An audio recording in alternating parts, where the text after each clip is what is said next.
अस्सलामुअलैकुम। पेश खिदमत है अनोशा सीरीज की अगली कहानी अनोशा नेपाल में पहला हिस्सा। हम पाटलिपुत्र से रवाना हुए तो मुझे यूं लगा जैसे एक कैदी तय खाने की बंद और घुटी घुटी चार दीवारी से निकलकर खुली फिजाओं में आ गया है। बज़ाहिर हम टेक्सला से पाटलिपुत्र इसलिए आए थे कि शीशनाग के बेटे को उसका खोया हुआ राजपाट दिलाने में मदद कर सकें, लेकिन सच्ची बात यह थी कि मैंने टेक्सला सिर्फ इसलिए छोड़ा था कि मेरा दिल टेक्सला और उसके जश्नों और खेल तमाशों से भर चुका था और इस शहर ने मेरे पैरों में बेड़ियां डाल दी थीं। मैं सिर्फ इस ख्याल से सारंग बाबा और ओशा के हमरा पाटलिपुत्र की तरफ चला था कि टेक्सला से दूर होकर वो सब कुछ भूल जाऊं जो मेरी आंखों ने टेक्सला में देखा, मगर पाटलिपुत्र में मेरी आंखों ने वो कुछ देखा कि उसके सामने टेक्सला के वाकयात की कुछ हैसियत नहीं।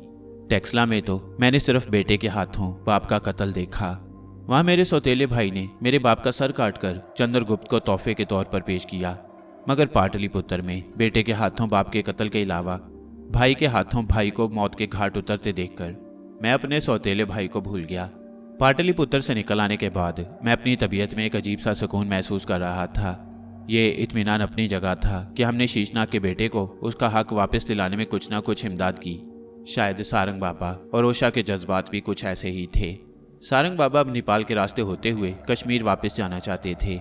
एक तो वो नेपाल में अपने बाज पुराने दोस्तों और साथियों से मिलना चाहते थे, दूसरा कोहे शवालक पर शील शरंगन की उस पहाड़ी पर जाना चाहते थे जहां उन्होंने अपने गुरु नागेश महाराज की खिदमत में अपनी उम्र का एक बड़ा हिस्सा गुजारा था।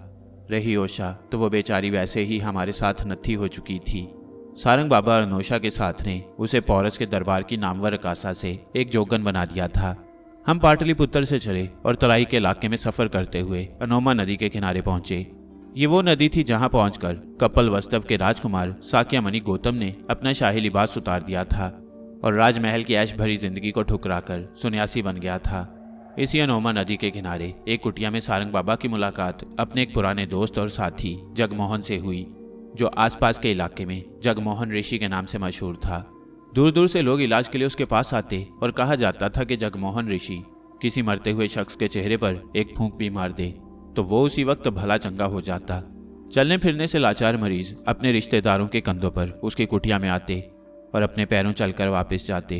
दिन रात जगमोहन ऋषि की कुटिया के आसपास बीमार लोगों का हजूम रहता और वह पुरस्कार ताकत से उन सबको भला चंगा कर देता था। मगर चांद की 27वीं रात होते ही उसकी कुटिया का दरवाज़ा बंद हो जाता और फिर नया चांद निकलने तक बंद रहता। किसी को मालूम ना था कि इन 3-4 दिनों में जगमोहन ऋषि क्या करता है और क्या नहीं करता।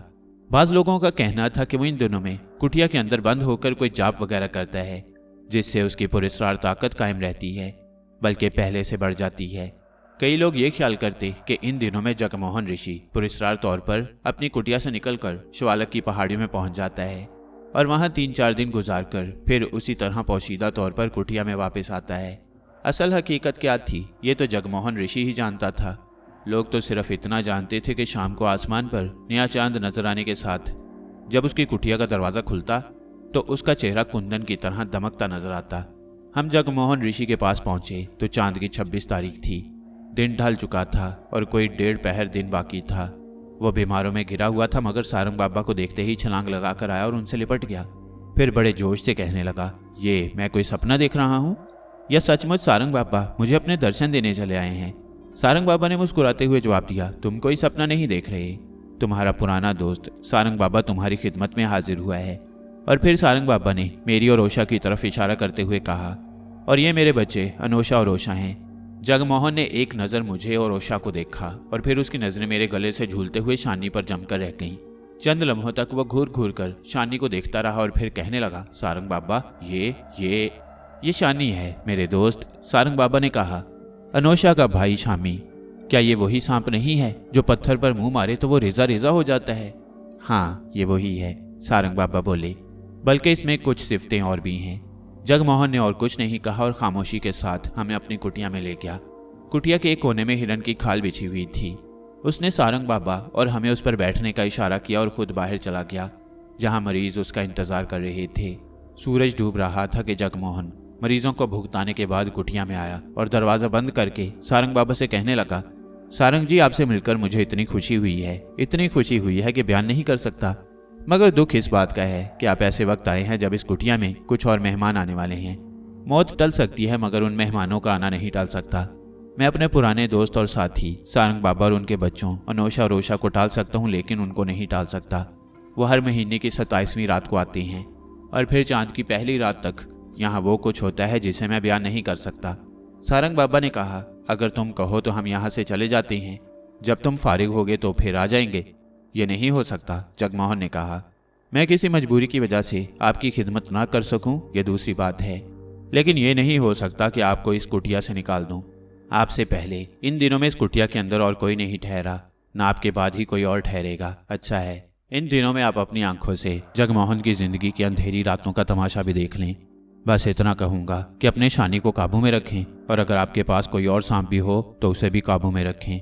जगमोहन अभी ये बातें कर ही रहा था कि एक जबरदस्त फुंकार सुनाई दी और ना जाने किस तरफ से एक सांप कुटिया में आ दाखिल हुआ। वो सीधा जगमोहन की तरफ आया और जगमोहन ने उसे देखते ही अपना बायां हाथ उसकी तरफ बढ़ा दिया। सांप ने उसकी कलाई पर काटा और फिर जिधर से आया था उधर ही वापस चला गया। हम में से किसी की तरफ उसने ध्यान नहीं दिया। जगमोहन चीख मारकर फर्श पर लेट गया और फिर कुटिया में सांप यूं आने लगे जैसे कुटिया के बाहर बीमार लोग आते हैं। हर सांप उसके जिस्म के किसी न किसी हिस्से पर डसता और चला जाता। रात होने के बावजूद कुटिया में दिन की सी रोशनी थी और सांप ना जाने कहां कहां से जगमोहन को डसने के लिए आ रहे थे। सारंग बाबा, मैं और ओशा हिरन की खाल पर बैठे हैरानी की तस्वीर बने ये सब माजरा देख रहे थे। सारंग बाबा ने सिर्फ इतना किया था कि शानी और अंबर को मुझसे और ओशा से ले लिया। कुटिया में एक अजीब सी बू फैल गई। मैं इस खुशबू से अच्छी तरह मानूस था। यही वो खुशबू थी जो मुझे तक्षकनाग के मंदिर के शुमाल में पहाड़ी के दूसरी तरफ वादी के उस पुरस्कार गार तक ले गई थी, जिसके दरवाजे पर एक भारी भरकम नाग पहरा दे रहा था और जिसके अंदर सारंग बाबा ने मेरे लिए जाप किया था। इसी पुरस्कार बू की रहनुमाई में एक खूबसूरत जंगल का सफर तय करके मैं उस गार तक पहुंचा था जिसमें ओशा राजा पोरस के दरबार में गायब होकर पहुंच गई थी। अब वही पुरस्कार बू जगमोहन ऋषि की कुटिया में फैली हुई थी और इस बू की कशिश पर सैकड़ों नहीं हजारों सांप कुटिया की तरफ खिंचे चले आ रहे थे, सिर्फ इसलिए कि जगमोहन ऋषि के जिस्म पर कहीं ना कहीं डसें और फिर वापस चले जाएं। सारी रात, फिर सारा दिन और इसके बाद फिर सारी रात सांपों का यह पुरस्कार और खौफनाक खेल जारी रहा। जगमोहन ऋषि के जिस्म पर एक तिल जितनी जगह भी ऐसी नहीं रही थी जहां किसी न किसी सांप ने डसा ना हो। जगमोहन पहले सांप के डसने के साथ ही चीख मारकर फर्श पर लेट गया था और फिर जो उस पर बेहोशी तारी हुई वो आखिरी सांप के डसने तक तारी रही। चांद की 27वीं रात, फिर 27वें दिन और फिर 28वीं रात बेहोशी की हालत में ही सांप आ आकर उसे डसते रहे। 28वें दिन का सूरज निकलने से पहले पहले आखिरी सांप उसे डसकर जा चुका था। 28वें दिन के सूरज की पहली किरण के साथ ही जगमोहन ऋषि ने झुरझुरी ली। फिर एक दिल हिला देने वाली चीख उसके मुंह से निकली। सांप जो जहर उसके जिस्म में छोड़ गए थे उसने अपना असर दिखाना शुरू किया। वो बुरी तरह तड़पने और चीखने चिल्लाने लगा। इसके साथ ही उसके जिस्म पर हजारों छोटे बड़े जहरीले छाले नमूदार हुए। उसके तड़पने से ये छाले टूटने लगे और उसका जिस्म उन छालों के जहरीले पानी के साथ साथ कुटिया के फर्श की मिट्टी में लथपथ होकर ऐसा गलीज हो गया कि देखने वालों को घिन आने लगी। इसके साथ ही उसकी चीखें और भी डरावनी होने लगी। हर चीख के साथ उसका चेहरा बिगड़ जाता था, मगर उसकी इस डरावनी और भयानक हालत के बावजूद सारंग बाबा, मैं और ओशा बड़े सुकून से बैठे उसकी तरफ देख रहे थे। 28वें दिन और 29वें दिन, एक दिन और एक रात जगमोहन इसी तरह तड़पता और दिल हिला देने वाली चीखें मारता रहा और फिर 29वें दिन के सूरज की पहली किरण के साथ उसकी चीखें और तड़पना बंद हो गया। अब उसके जिस्म पर छालों की जगह स्याह और सफ़ेद चित्तियां सी बन गई थीं और खाल आदमी की खाल से ज़्यादा सांप की खाल नजर आती थी। जब 29वें दिन का सूरज गरूब होकर आसमान पर पहली रात का चांद नजर आया तो जगमोहन ऋषि ने अपनी स्याह और सफ़ेद चित्तियों वाली खाल को यूं उतार फेंका जैसे सांप अपनी केंचली उतार फेंकता है। इसके बाद हमारी निगाहों के सामने वो जगमोहन ऋषि था जिसकी जिल्द सर से पांव तक बेदाग थी और जिसका चेहरा ऐसे कुंदन की तरह दमकता नजर आता था जो ताज़ा ताज़ा भट्टी से निकला हो। इस नए रूप में आने के बाद जगमोहन ऋषि ने सबसे पहले सारंग बाबा के पांव छुए और फिर कहने लगा, बाबा जी, अब मैं इस काबिल हुआ हूँ कि आपकी कुछ खिदमत कर सकूँ। और वाकई इसके बाद उसने हमारी बड़ी आवभगत की। ना जाने कहाँ से हमारे लिए ऐसे ऐसे खाने मुहैया किए जो हमने इससे पहले किसी राजमहल में नहीं खाए। इसके बाद कई रातें ऐसी आईं जब वो हमारे पास बैठकर सारी सारी रात बातें करता रहा। उसकी इन्हीं बातों से हमें उस हैरत अंगेज तमाशे की हकीकत मालूम हुई जो कुदरत की तरफ से हर महीने की आखिरी तारीखों में उसके साथ रचाया जाता। ये उस वक्त की बात थी जब वो कोहे शिवालिक में शील शरंगन की पहाड़ी पर नागेश महाराज के पास एक मुद्दत गुजारने के बाद पूरब की तरफ चल खड़ा हुआ और तिब्बत से होकर नेपाल के तराई के इलाके में सफर करते हुए अनोमा नदी के किनारे आकर यहीं एक कुटिया बनाकर रहने लगा। एक सुबह वो नदी में नहा रहा था कि कुछ दूर पानी की सतह पर एक इंसानी जिस्म बहता हुआ नजर आया। वो झट तैरता हुआ उसके करीब पहुंचा और उसे खींचकर किनारे पर ले आया। देखा तो ये एक नौजवान लड़की थी। उसका लिबास जगह जगह से फटा हुआ था और जिस्म जख्मों से चूर। यूं लगता था जैसे बहुत से दरिंदों ने उस पर हमला किया हो। जगमोहन उस बेहोश लड़की को उठाकर अपनी कुटिया में ले आया और उसे होश में लाने की कोशिश करने लगा।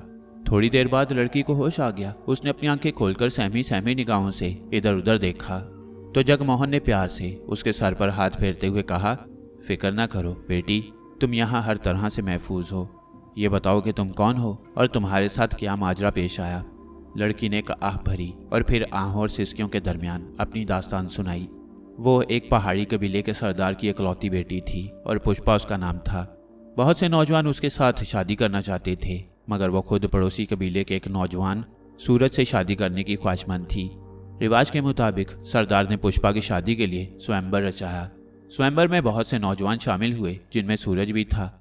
स्वयंवर की शर्त सूरज ने जीत ली, मगर सरदार ने उसके साथ अपनी बेटी की शादी करने से इनकार कर दिया, क्योंकि दोनों कबीलों के दरमियान एक मुद्दत से दुश्मनी चली आती थी और उनके दरमियान हर तरह का रिश्ता नाता बंद था। सरदार के इस इनकार को सूरज के कबीले वालों ने अपनी बहुत बड़ी बेइज्जती समझा और इस बेइज्जती का बदला लेने के लिए पुष्पा के कबीले पर हमला कर दिया। घुमसान का रन पड़ा और देखते ही देखते दोनों कबीलों के कितने ही जवान खून में नहाकर मौत की अंधी वादी में उतर गए। इस अफरा तफरी में सूरज ने मौका पाकर पुष्पा को साथ लिया और नदी का रुख किया, लेकिन बदकिस्मती से पुष्पा के कबीले के जवानों का एक दस्ता नदी पर मौजूद था। असल में सूरज ने किनारे के करीब एक कश्ती पहले से तैयार कर रखी थी। पुष्पा के कबीले वालों को यह कश्ती देखकर सूरज के इरादों का पता चल गया और उस कबीले के तीरंदाजों का एक दस्ता किनारे से कुछ दूर झाड़ियों में छुपा हुआ जैसे सूरज ही का इंतजार कर रहा था। जैसे ही सूरज ने कश्ती की तरफ कदम बढ़ाया, पुष्पा के कबीले के तीरंदाजों ने तीरों का मींह बरसा दिया। सूरज और पुष्पा दोनों गिर पड़े, लेकिन फिर सूरज ने पुष्पा को कश्ती में धकेल दिया और उसका वो रस्सा भी काट दिया जो किनारे पर एक खूंटे से बंधा हुआ था। इसके बाद उसने खुद भी कश्ती में सवार होने की कोशिश की, मगर पुष्पा के कबीले के लोग मौत का पैगाम बनकर उसके सर पर आ पहुंचे। उनमें से चंद जवान छलांग लगाकर कश्ती में आ गए। उन्होंने पुष्पा को अपनी गिरफ्त में ले लिया और उसे दोबारा किनारे पर ले आए, मगर इतने में सूरज के कबीले के कुछ जवान भी वहां पहुंचे। दरिया के किनारे एक बार फिर मौत ने अपना खूनी खेल खेला और इस खूनी खेल में खुद पुष्पा भी बुरी तरह जख्मी और लहूलुहान हो गई। इस लड़ाई में सूरज के कबीले वालों का पल्ला भारी नजर आ रहा था। पुष्पा के कबीले वालों से और तो कुछ न बन पड़ा। उन्होंने जख्मी पुष्पा को नदी में धक्का दे दिया। पुष्पा नदी में गिरते ही बेहोश हो गई और नदी का तेज धारा उसे अपने साथ बहाकर उस जगह ले आया जहां से उसे जगमोहन ऋषि ने निकाला। पुष्पा की दास्तान सुनकर जगमोहन की आंखों में आंसू आ गए। वो बोला, तुम्हारी कहानी बड़ी ही दर्दनाक है बेटी, लेकिन हौसला रखो, एक न एक दिन तुम्हें सुख की घड़ियां भी नसीब होंगी। कुदरत का यही असूल है कि हर दुख के बाद सुख और हर तकलीफ के बाद आराम है। पुष्पा ने जवाब में कुछ नहीं कहा, मगर ना चाहते हुए भी उसके होंठों से एक कराह निकल गई। जगमोहन एकदम उसके जख्मों की तरफ मुतवज्जा हुआ। नागेश जी के कदमों में रहकर उसने बहुत कुछ सीखा और बहुत कुछ हासिल किया। उसने पुष्पा के जख्मों और खराशों पर अपने मुंह का लुआब लगाना शुरू किया। देखते ही देखते पुष्पा के जिस्म के तमाम जख्म भर गए और तमाम खराशें गायब हो गईं। कुछ देर बाद पुष्पा के बर्फ जैसे सफ़ेद चेहरे पर फिर से गुलाबी रंगत लौट आई। वह यूं भली चंगी हो गई जैसे कभी जख्मी ही नहीं हुई। जगमोहन ने मुस्कुराते हुए उसके सर पर हाथ फेरा और बोला, हैरान ना हो बेटी, नागेश जी की मेहरबानी से ये काम जगमोहन के लिए एक मामूली सी बात है। हाँ, अब तुम बताओ कि तुम क्या चाहती हो। चाहो तो अपने कबीले में वापस जा सकती हो और चाहो तो सूरज। पुष्पा ने जगमोहन की बात काट कर कहा, मैं अपने कबीले में वापस जाना नहीं चाहती। मेरे कबीले वालों ने मुझे अनोमा नदी में धक्का देकर एक तरह से अनोमा नदी की भीड़ चढ़ा दिया। मैं उनके लिए मर चुकी हूँ और शायद उन्होंने सूरज को भी जिंदा नहीं छोड़ा होगा। आप मुझे यहीं रहने की इजाज़त दे दें, मैं अपनी ज़िंदगी के बाकी दिन यहीं इस कुटिया में पूरे कर लूँगी और बेटी की तरह आपकी खिदमत करती रहूँगी। तुम बड़ी खुशी से यहाँ रह सकती हो बेटी, जगमोहन ने कहा। और यूँ पुष्पा जगमोहन की बेटी बनकर उसकी कुटिया में रहने लगी। उसके जख्मों के ठीक हो जाने की कहानी चंद दिनों में ही आसपास के सारे इलाके में फैल गई और फिर दूर दूर से लोग मरीजों को इलाज के लिए उसके पास लाने लगे। वो किसी के जिस्म पर हाथ फेरता, किसी के चेहरे पर फूंक मारता और किसी के जख्म पर लुआब लगा देता। चलने फिरने से लाचार मरीज दूसरों के कंधों पर उसकी कुटिया में आते और अपने पैरों चलकर वापस जाते। फिर एक शाम पुष्पा यकायक कहीं चली गई। जगमोहन उसके यूं गायब हो जाने से बड़ा परेशान हुआ, मगर उसके पास आने वाले मरीजों ने उसे फुर्सत ही न दी कि वो पुष्पा की तलाश के लिए कहीं जा सकता। फिर कोई 4 रोज बाद जैसे पुष्पा यकायक कहीं चली गई थी वैसे ही यकायक वापस आ गई। जगमोहन ने उसे पूछा, तुम कहाँ चली गई थी बेटी? तुम्हें यह भी ख्याल ना आया कि तुम्हारे यूं चले जाने से मुझे कितनी परेशानी होगी? मगर पुष्पा ने जगमोहन के इन तमाम सवालों को मुस्कुराकर टाल दिया। जगमोहन ने भी ज्यादा इसरार नहीं किया और ये जानकर चुप हो रहा कि शायद पुष्पा इस राज में उसे शरीक करना नहीं चाहती। 1 माह बाद फिर ऐसा ही हुआ। एक शाम पुष्पा यकायक कहीं चली गई और फिर चंद रोज बाद वापस आ गई। उससे अगले महीने भी ऐसा ही हुआ और फिर उससे अगले महीने भी। और तब जगमोहन को मालूम हुआ कि पुष्पा हर महीने चांद की 27वीं शाम को गायब हो जाती है और चांद की पहली तारीख को वापस आ जाती है। उसके ये 3-4 दिन कहाँ और कैसे बसर होती हैं, ये एक ऐसा राज था जिसे वो अपने तक ही रखना चाहती थी। फिर ऐसा हुआ कि एक बार पुष्पा चांद की 27वीं रात को जाने की बजाय 1 रात पहले ही चली गई। जगमोहन ऋषि ने कुछ ज्यादा ख्याल नहीं किया, लेकिन 27वीं रात को जब उसने अपनी कुटिया का दरवाजा अंदर से बंद किया तो कुटिया में एक अजीब सी खुशबू फैल गई। इसके साथ ही एक सांप कुटिया में दाखिल हुआ और जगमोहन के बाएं हाथ पर डसकर चला गया। फिर सारी रात, सारा दिन और उसके बाद फिर सारी रात सांप आकर जगमोहन को डसते रहे। इसके बाद जगमोहन एक दिन रात तक तड़पता रहा और चीखें मारता रहा और जब आसमान पर पहली रात का चांद नजर आया तो उसके जिस्म से उसकी खाल यूं अलहदा हो गई जैसे सांप अपनी कैंचरी उतार फेंकता है। पुष्पा फिर वापस नहीं आई, लेकिन तब से जगमोहन हर महीने की 27वीं रात को अपनी कुटिया बंद कर लेता और नए चांद की रात को बाहर आता। इन अंधेरी रातों में उसके साथ वो खौफनाक तमाशा होता जिसे हम अपनी आंखों से देख चुके थे। जगमोहन की ये पुरस्कार कहानी सुनकर सारंग बाबा मुस्कुराए और फिर कहने लगे, मेरे दोस्त, कभी तुमने ये भी सोचा कि ये सब कुछ तुम्हारे साथ क्यों होता है? जगमोहन ने एक अजीब सी उदासी से जवाब दिया, नहीं बाबा जी, मैंने बहुत सोचा, लेकिन कुछ समझ ही नहीं आया कि ये सब क्या गोरख धंधा है और हर महीने मुझे किस पाप की सजा मिलती है। क्या मैंने पुष्पा को अपने यहाँ पनाह देकर कोई गुनाह किया था? सारंग बाबा मुस्कुराते हुए बोले, नहीं मेरे दोस्त, ये बात नहीं है। असल हकीकत यह है कि पुष्पा छुप छुप कर सूरज को ढूंढने जाती थी ताकि उसके कबीले वालों को उसका पता न चल सके, लेकिन पुष्पा की इस एहतियात के बावजूद उन्हें पता चल गया और इसके बाद वो कुछ हुआ जो पुष्पा और सूरज के वहमो गुमान में भी ना था। उन्होंने सूरज की तरफ से एक पैगाम भेजकर पुष्पा को 1 रोज पहले ही एक गार में बुलवा लिया और वहां उसका काम तमाम कर डाला। हाय हाय, जगमोहन ने हाथ मलते हुए कहा, बात यहीं खत्म नहीं होती मेरे दोस्त, सारंग बाबा ने कहा, बल्कि यहाँ से शुरू होती है। कभी तुमने ये भी सोचा कि पुष्पा के गायब हो जाने के बाद अगली शाम को सांप तुम्हारी कुटिया में आकर तुम्हें क्यों डसने लगे? मैं क्या जानूं, जगमोहन बोला, ना जाने ये मेरे किन गुनाहों की सजा है। ये तुम्हारे किसी गुनाह की सजा नहीं है। बात यह है कि पुष्पा तुम्हारे जिस्म के अंदर मौजूद है। चांद की 27वीं रात को तुम्हारे जिस्म से पुष्पा की खुशबू आने लगती है और यही खुशबू उन सांपों को यहाँ ले आती है, क्योंकि ये खुशबू एक नागिन के जिस्म की खुशबू होती है। जगमोहन हैरत से आंखें फाड़े सारंग बाबा की तरफ देख रहा था। उसे सारंग बाबा की बातें नाकाबिल यकीन नजर आ रही थीं। उसने कहा, आपका कहना है कि पुष्पा मेरे जिस्म के अंदर मौजूद है और चांद की 27वीं रात को मेरे जिस्म से उसकी खुशबू आने लगती है और यह खुशबू एक नागिन के जिस्म की खुशबू होती है। आखिर ये कैसे हो सकता है? सारंग बाबा कहने लगे, वो यूं मेरे दोस्त कि पुष्पा का काम तमाम करने के बाद उसके कबीले वालों ने उसकी लाश जलाकर उसकी राख किसी तरह तुम्हारे पीने के पानी में घोल दी होगी। हो सकता है उन्होंने पुष्पा की राख को अनोमा नदी में डाल दिया हो और तुमने वो पानी पी लिया हो जिसमें पुष्पा के जिस्म की राख मौजूद हो। बहरहाल ये जैसे भी हुआ, पुष्पा राख की सूरत में तुम्हारे जिस्म के अंदर पहुंच गई और तुम्हारे अंदर की पुरस्कार ताकतों की वजह से उस राख में एक नागिन के जिस्म की खुशबू आ गई। अब ये खुशबू चांद की 27वीं रात को अपने पूरे जोबन पर होती है और इसके असर से ना जाने कहां कहां से नाग खींचकर तुम्हारी कुटिया में चले आती हैं और तुम्हें डसते रहती हैं। ये तो बड़ी अजीब बात है, जगमोहन ने कहा। इसमें कोई अजीब बात नहीं है, सारंग बाबा बोले। शायद तुम्हें याद हो कि जिन दिनों मैं नागेश जी की खिदमत में हाजिर हुआ करता था, मेरे अपने साथ ऐसा ही बल्कि इससे कहीं ज्यादा हैरत अंगेज वाकया पेश आया था।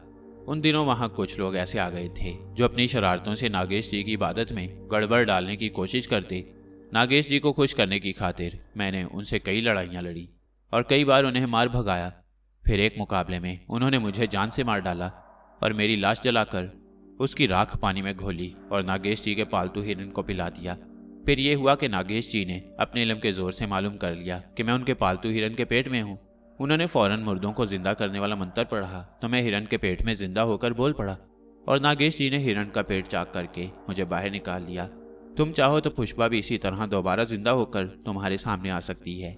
इससे अच्छी बात और क्या होगी, जगमोहन ने खुश होकर कहा, लेकिन फौरन ही फिक्रमंद होकर कहने लगा, मगर इसके लिए आपको मेरा पेट चाक करना पड़ेगा।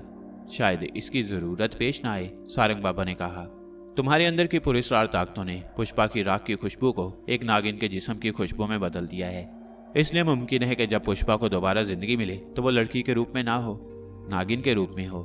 और इसके लिए भी हमें चांद की 27वीं रात तक इंतजार करना होगा। उस वक्त तुम्हारे जिस्म में पुष्पा की खुशबू बोल रही होती है। नागेश जी के मंत्र की मेहरबानी से उस खुशबू के साथ पुष्पा खुद भी बोल उठेगी। लेकिन वो हजारों नाग जो उस वक्त आते हैं उनका क्या होगा? उन्हें संभालना मेरा काम है, सारंग बाबा बोले। तुम इसकी फिक्र न करो। आखिर चांद की 27वीं रात आ पहुंची। सारंग बाबा की हदायत के मुताबिक ओशा ने अनोमा नदी से ताज़ा मिट्टी निकालकर कुटिया के अंदर और बाहर खूब अच्छी तरह लेप दिया। शाम होते ही मैंने कुटिया से बाहर कोई 20-20 हाथ जगह चारों तरफ छोड़कर फूंक मारकर आग का एक हल्का बना दिया। ये हल्का सांपों को रोकने के लिए था ताकि आने वाले नाग कुटिया से दूर ही रहें और हम पूरे इत्मीनान से अपना काम जारी रख सकें। चांद की यह 27वीं रात इस लिहाज से अजीब थी कि इस रात पहले की तरह जगमोहन की कुटिया का दरवाज़ा बंद नहीं था। सारंग बाबा की हदायत के मुताबिक जगमोहन इस तरह लेटा था कि उसका आधा जिस्म कुटिया के अंदर और आधा बाहर था। उसके पैर बाहर की तरफ थे। एक पैर को मैंने थाम रखा था और दूसरे पैर को ओशा ने। सारंग बाबा कुटिया के अंदर जगमोहन के सर के पास बैठे थे और सर झुकाए, आंखें बंद किए, शायद अपने गुरु नागेश जी के किसी मंत्र का जाप कर रहे थे। फिर फिजा में एक अजीब सी खुशबू फैल गई। ये वही खुशबू थी जिससे मैं अच्छी तरह मानूस था। इसी खुशबू की रहनुमाई में मैं सारंग बाबा तक पहुंचा था। अब इस खुशबू के असर से नाग फिर जगमोहन की कुटिया की तरफ आने लगे, मगर आग के हल्के ने उनको बाहर ही रोक लिया। सारंग बाबा बराबर सर झुकाए और आंखें बंद किए कुछ पढ़ते रहे और फिर उन्होंने आंखें खोली। मुंह ही मुंह में कुछ पढ़ा और इसके साथ ही जगमोहन के बदन पर जोर से फूंक मारी। सारंग बाबा की फूंक के साथ ही एक फुंकार की आवाज़ सुनाई दी। मैं और ओशा दोनों चौंक पड़े और हमने इधर उधर देखा। आसपास कोई सांप न था। सारंग बाबा ने एक बार फिर कुछ पढ़कर जगमोहन के जिस्म पर फूंका। इसके साथ ही फिर एक फुंकार की आवाज़ गूंजी। हम हैरान रह गए इसलिए कि फुंकार की यह आवाज़ जगमोहन के जिस्म के अंदर से आई थी। इसके साथ जगमोहन तड़प कर उछला और फिर बेहोश हो गया। अब सारंग बाबा के इशारे पर मैंने बीन संभाली और धुन बजानी शुरू की, जो महाराजा सियालकोट के महल में चंपा रानी के बदन से चिमटे हुए नाग को काबू करने के लिए बजाई थी। बीन बजाते हुए मैं जगमोहन के चेहरे की तरफ देख रहा था। उसकी आंखें बंद थीं, लेकिन मुंह किसी अंधेरे गार के भयानक दरवाजे की तरह खुला था और सांस धोंकनी की तरह चल रहा था। मैं तो सरदार की बीवी के मुंह से सांप निकलते देख चुका था, मगर ओशा के लिए तमाशा बिल्कुल नया था। इसलिए जब जगमोहन के मुंह में से एक सांप का सर बाहर निकला तो ओशा की आंखें फटी की फटी रह गईं। जो ही सांप अपना सर ऊपर उठाए बाहर निकलना शुरू हुआ, सारंग बाबा का बायां हाथ तेजी से आगे बढ़ा और उन्होंने उसकी गर्दन दबोचकर एकदम बाहर खींच लिया। इसके साथ ही जगमोहन को होश आ गया। आंखें खुलते ही उसकी नजरें उस सांप पर पड़ी जो सारंग बाबा के हाथ में झूल रहा था। वो एकदम उठा और हैरानी से सांप की तरफ देखने लगा। हैरान क्यों हो रहे हो? सारंग बाबा बोले। ये तुम्हारी पुष्पा है जो नागिन के रूप में दोबारा जिंदा होकर तुम्हारे जिस्म से बाहर आई है। अच्छा, जगमोहन ने कहा। क्या ये वाकई पुष्पा है?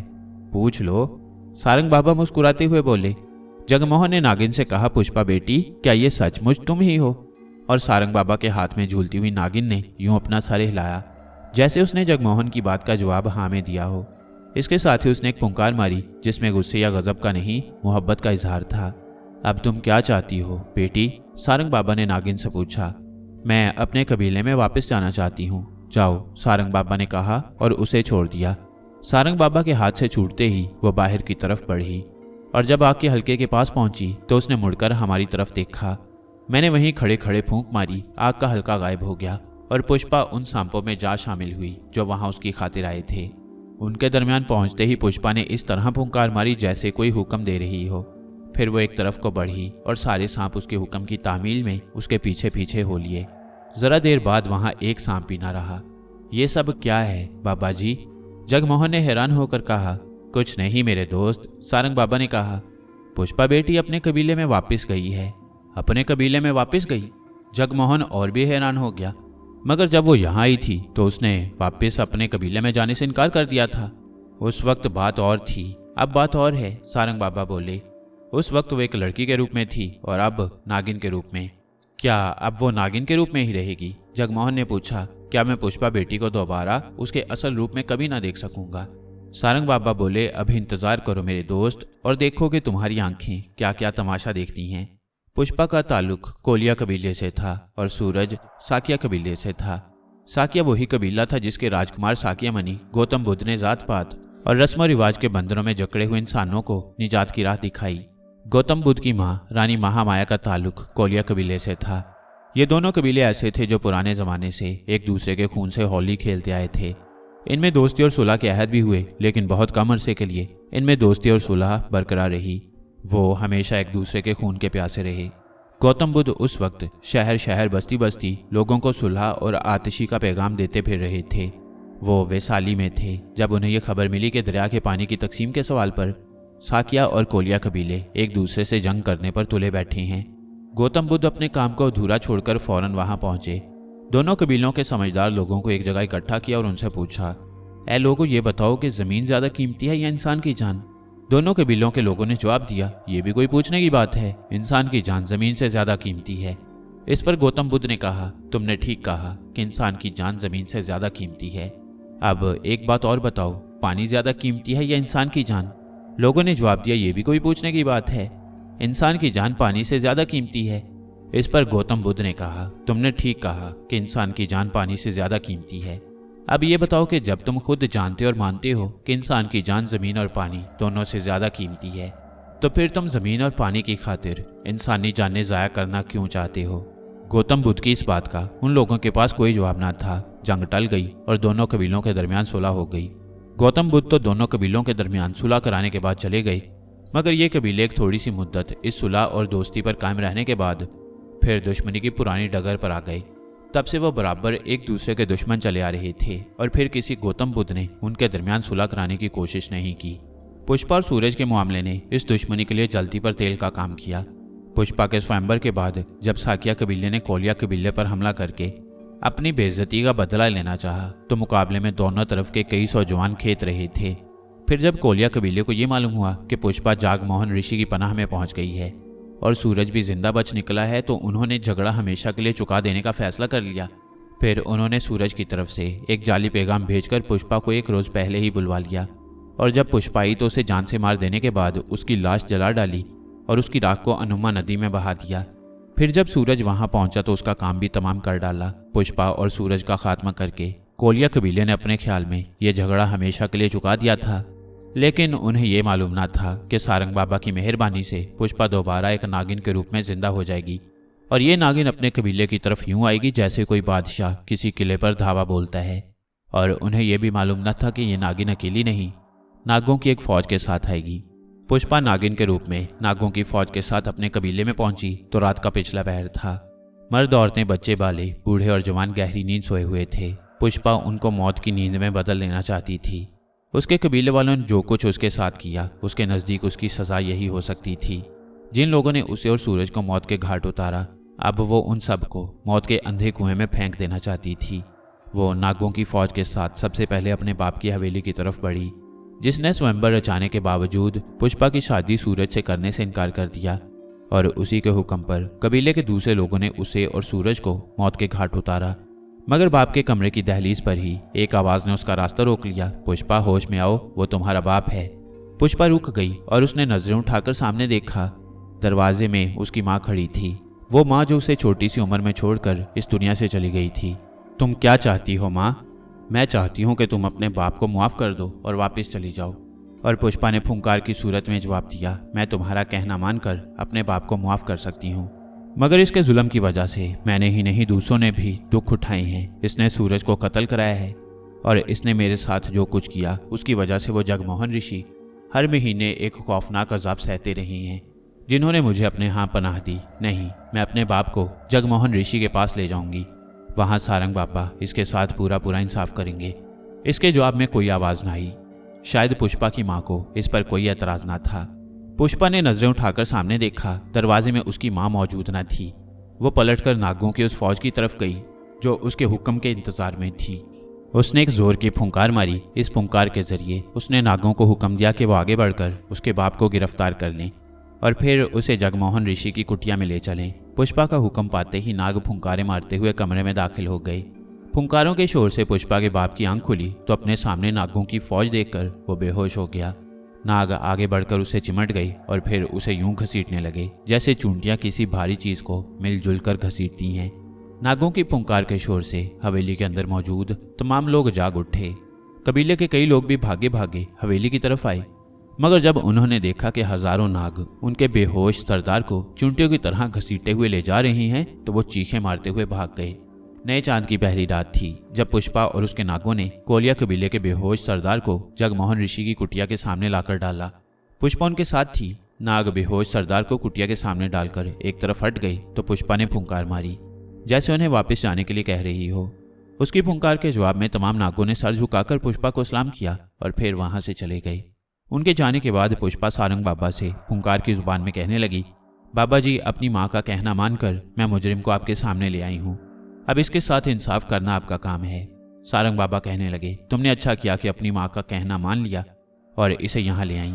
माँ वो मुकद्दस हस्ती है जो इस दुनिया से जाकर भी अपनी औलाद को याद रखती है, अपनी औलाद की भलाई चाहती है और आड़े वक्त में उसकी इमदाद और रहनुमाई भी करती है।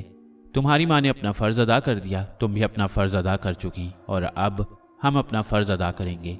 फिर वो मुझसे मुखातिब हुए, अनोशा बेटे, कुटिया के कोने में उन कैंचलियों का ढेर लगा है जो जगमोहन ने अब तक बदली हैं। उन्हें बाहर लाकर एक जगह ढेर कर दो। शानी उन्हें आग लगा देगा और जब ये सब जलकर राख हो जाएं तो ओशा बेटी उस राख को एहतियात से उठाकर यहाँ ले आए। शाबाश, जल्दी करो, ये काम पुष्पा बेटी के बाप के होश में आने से पहले पहले हो जाना चाहिए। मैंने एक कुटिया के कोने में पड़ी हुई कैंचलियाँ उठाईं और उन्हें बाहर ले जाकर कोई 50 हाथ के फासले पर डाल दिया। इसके बाद मैंने अपने गले में झूलते हुए शानी को ओशा को थमाया। इसके बाद बीन संभाली और ओशा शानी की गर्दन पकड़कर कैंचलियों के ढेर के पास बैठ गई। मैंने बीन पर शानी की धुन बजानी शुरू की। ये वही 100वीं धुन थी जो सारंग बाबा ने वैरी नाग के सुनहरी चश्मे की तरफ जाते हुए मुझे सिखाई। शानी बहुत दिनों बाद इस धुन को सुन रहा था। वो एकदम यूं जोश में आ गया जैसे कोई बच्चा अपना खोया हुआ खिलौना पाकर जोश और खुशी से झूमने लगता है। मेरी बीन की लय पर वो ओशा के हाथ में बेचैनी से बल खाता रहा। जैसे जैसे बीन की लय तेज होती गई, शानी की बेचैनी बढ़ती गई। फिर मेरे इशारे पर ओशा ने शानी की गर्दन छोड़ते हुए उसका मुंह कैंचलियों के ढेर की तरफ कर दिया। एक शोला सा लपका और कैंचलियों का ढेर धड़ धड़ जलने लगा। मैंने बीन होंठों से हटाकर शानी को ओशा से ले लिया और फिर उसके बदन पर हाथ फेरकर उसे अपने गले में डाल लिया। जरा देर बाद ही कैंचलियों का ढेर राख में तब्दील हो चुका था।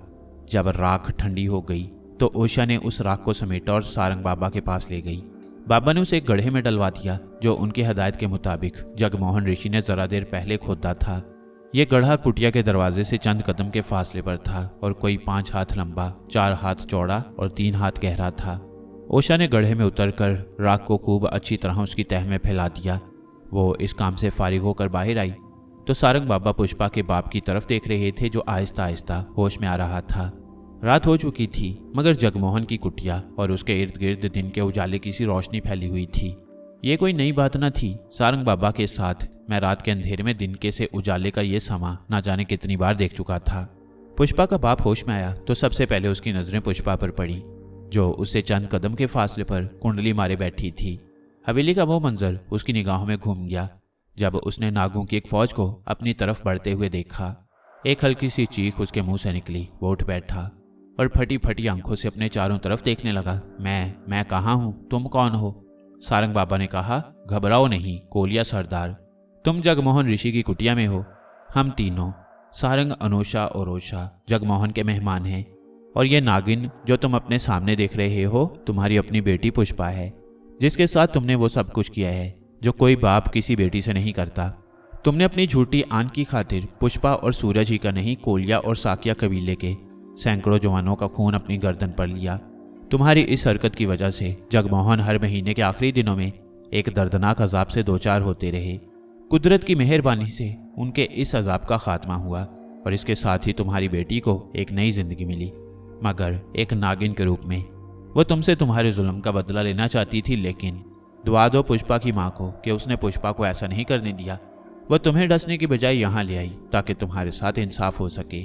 कुदरत ने पुष्पा के स्वयंवर की सूरत में तुम्हें वो सुनहरी मौका दिया था जिससे फायदा उठाकर तुम कोलिया और साकिया कबीले में फिर से दोस्ती कायम कर सकते थे। वो काम कर सकते थे जो तुमसे पहले गौतम बुद्ध ने किया था। तुमने सुना होगा कि कई सौ साल पहले जब ये दोनों कबीले दरिया के पानी के सवाल पर जंग करने को तैयार थे तो गौतम बुद्ध ने दोनों कबीलों में सुलह करा दी थी। सूरज ने स्वयंवर की शर्त जीती। तुम उस शर्त के मुताबिक पुष्पा और सूरज की शादी करा देते तो आज दोनों कबीले अमन और दोस्ती से रह रहे होते। मगर तुमने अमन की बजाय जंग और दोस्ती की बजाय दुश्मनी का रास्ता इख्तियार किया। तुम्हारी वजह से कितने ही इंसानों का खून बहा। आज तुमसे उस खून का हिसाब लिया जाएगा। तुम ऐसे मुजरिम हो जिसके साथ कोई रियायत, कोई नरमी नहीं की जा सकती। तुम इस लायक हो कि तुम्हारा जिस्म टुकड़े टुकड़े करके चील कौवों के आगे डाल दिया जाए। मगर दुआ दो अपनी बीवी को कि उसकी वजह से कुदरत ने तुम्हें मौका दिया कि चाहो तो अपनी सजा को अपनी आखिरी नेकी में तब्दील कर सकते हो। सारंग बाबा के अल्फाज सुनकर पुष्पा के बाप ने खौफ भरी नजरों से उनकी तरफ देखा। सारंग बाबा कहने लगे, तुमने पुष्पा की लाश जलवाकर अनोमा नदी में बहा दी, मगर कुदरत की अनदेखी ताकतों ने उसे फिर से जिंदगी दे दी। ये जिंदगी नागिन के रूप में है। पुष्पा को अपना असल रूप सिर्फ उस सूरत में मिल सकता है जब पुष्पा तुम्हारे खून से गुसल करे। बताओ, क्या तुम इसके लिए तैयार हो? अपनी बेटी के साथ पहली और आखिरी नेकी करने पर आमादा हो? मैं कुछ नहीं समझा बाबा जी। हमारे लिए ये कुछ मुश्किल नहीं कि हम तुम्हारे जिस्म का सारा खून इस गड्ढे में भर दें, पुष्पा उसमें नहाए और फिर से इंसानी जिस्म में आ जाए। मगर हम तुम्हें अपने बेटी के साथ आखिरी नेकी करने का मौका देना चाहते हैं। क्या आपको यकीन है कि इस तरह पुष्पा को फिर से इंसानी जिस्म मिल जाएगा? हम जोगी कच्ची बात नहीं किया करते, सारंग बाबा ने कहा। तो फिर मैं हाजिर हूँ, पुष्पा के बाप ने रुक रुक कर कहा। यह कहकर वो गड्ढे के किनारे लेट गया। सारंग बाबा ने पुष्पा को इशारा किया और वो रेंगती हुई गड्ढे में उतर गई। इसके साथ ही सारंग बाबा ने मुझे इशारा किया। मैंने उठकर बीन उठा ली और महाताली छेड़ दी। महाताली के अजीबोगरीब असर मैं इससे पहले देख चुका था। यहाँ महाताली ने यह असर दिखाया कि पुष्पा के बाप के जिस्म से सारा खून खिंच खिंच कर गड्ढे में जाने लगा। पुष्पा का बाप चुपचाप गड्ढे के किनारे लेटा था। वो तड़प रहा था और न फड़क रहा था और खून था कि उसके जिस्म से निकल निकल कर गड्ढे में जा रहा था और गड्ढे के अंदर पुष्पा उस खून में नहा रही थी। ठीक आधी रात के वक्त मैंने बीन होंठों से हटाई और इसके साथ ही पुष्पा एक नौजवान लड़की के रूप में गड्ढे से बाहर आ गई। सारंग बाबा ने कहा, हमारा काम खत्म हुआ। पुष्पा बेटी, तुम्हारे बाप ने तुम्हारे लिए अपना खून देकर अपने पिछले जुल्म की तलाफी कर दी है। अब इसे वापस अपने कबीले में ले जाओ और इसकी आखिरी रस्में उसी शान से अदा करो जैसे एक कोलिया सरदार का हक है। पुष्पा ने पलटकर अपने बाप की लाश को देखा और फिर एकदम उससे लिपट कर रोने लगी। कुछ भी सही, आखिर वो उसका बाप था। उसने अपने खून की कुर्बानी देकर अपनी बेटी के साथ पहली और आखिरी नेकी की थी और उसकी ये नेकी उसके पिछले सब जुल्मों पर भारी थी। पुष्पा खासी देर तक अपने बाप की लाश पर लेटी रोती रही। जब उसके दिल का बोझ कुछ हल्का हुआ तो वो लाश को वापस अपने कबीले में ले गई। कबीले वाले अपने सरदार की लाश देखकर इतने हैरान नहीं हुए जितनी हैरानी उन्हें पुष्पा को जिंदा देखकर हुई। बात ही कुछ ऐसी थी, जिस पुष्पा की लाश जलाकर अनोमा नदी में बहा दी गई थी वही पुष्पा जीती जागती उनके सामने मौजूद थी। पुष्पा ने अपने बाप की आखिरी रस्में बड़ी शान से अदा की। इस मौके पर उसने साकिया कबीले के लोगों को भी बुलवाया और उनकी मौजूदगी में अपने बाप की कमान और तलवार के टुकड़े टुकड़े कर डाले। ये गोया इस बात का ऐलान था कि अब कोलिया कबीला कभी साकिया कबीले पर तलवार नहीं उठाएगा और कोलिया कबीले के किसी जवान के तीर कमान का रुख साकिया कबीले की तरफ नहीं होगा। इन रस्मों में सारंग बाबा, ओशा, मैं और जगमोहन ऋषि भी शामिल हुए। रस्मों के बाद पुष्पा के बाप की अर्थी मरगढ़ की तरफ जा रही थी कि मैं सूरज के बारे में सोच रहा था। वो जवान जिसने पुष्पा के स्वयंवर की शर्त जीती थी, जिसके साथ पुष्पा की शादी करने से पुष्पा के बाप ने इसलिए इनकार कर दिया था कि कोलिया और साकिया कबीलों के दरमियान दुश्मनी की वजह से हर तरह के रिश्ते नाते बंद थे, जिसे पुष्पा के बाप के हुक्म से मौत के घाट उतार दिया गया। पुष्पा दोबारा जिंदा हो गई थी मगर सूरज का जिक्र किसी जुबान पर नहीं आया। मगर ये मामला ऐसा था जहां सारंग बाबा, अनोशा और जगमोहन कुदरत की अनदेखी ताकतों के सामने बेबस थे। पुष्पा के बाप की आखिरी रस्मों से फारिग होने के बाद हम चंद दिन और जगमोहन के पास ठहरे और फिर आगे चल दिए। हम अनोमा नदी के किनारे जगमोहन ऋषि की कुटिया से चले और सफर करते हुए कपिलवस्तु पहुंचे। ये वो शहर था जो कभी गौतम बुद्ध के बाप राजा शतोधन की रियासत की राजधानी थी। गौतम बुद्ध की इस जन्मभूमि में केशव नाम का एक शख्स सारंग बाबा का पुराना वाकिफ था। यह शख्स किसी वक्त बहुत बड़ा सौदागर हुआ करता था और इसका कारोबार दूर दूर तक फैला हुआ था। मगर इतने बड़े कारोबार और ढेरों दौलत का मालिक होने के बावजूद वो एक पैसा तक खैरात न करता। बहुत से साधुओं और जोगियों ने उसे दान पुण्य के रास्ते पर डालने की कोशिश की, मगर नाकाम रहे। फिर इत्तेफाक से एक बार ऐसा हुआ कि केशव और सारंग बाबा एक ही कश्ती में सफर कर रहे थे। उस कश्ती में कई और मुसाफिर भी थे। अचानक कश्ती एक भंवर में जा फंसी। सब मुसाफिर अपनी अपनी जानें बचाने के लिए दरिया में कूद गए। केशव ने मुसाफिरों से कहा कि जो शख्स उसकी जान बचाएगा उसे मुंह मांगा इनाम दिया जाएगा। मगर वो लोग जानते थे कि केशव परले दर्जे का कंजूस और लालची है। उसकी जुबान का कोई एतबार नहीं, इसलिए किसी ने उसकी तरफ कोई तवज्जो ना दी।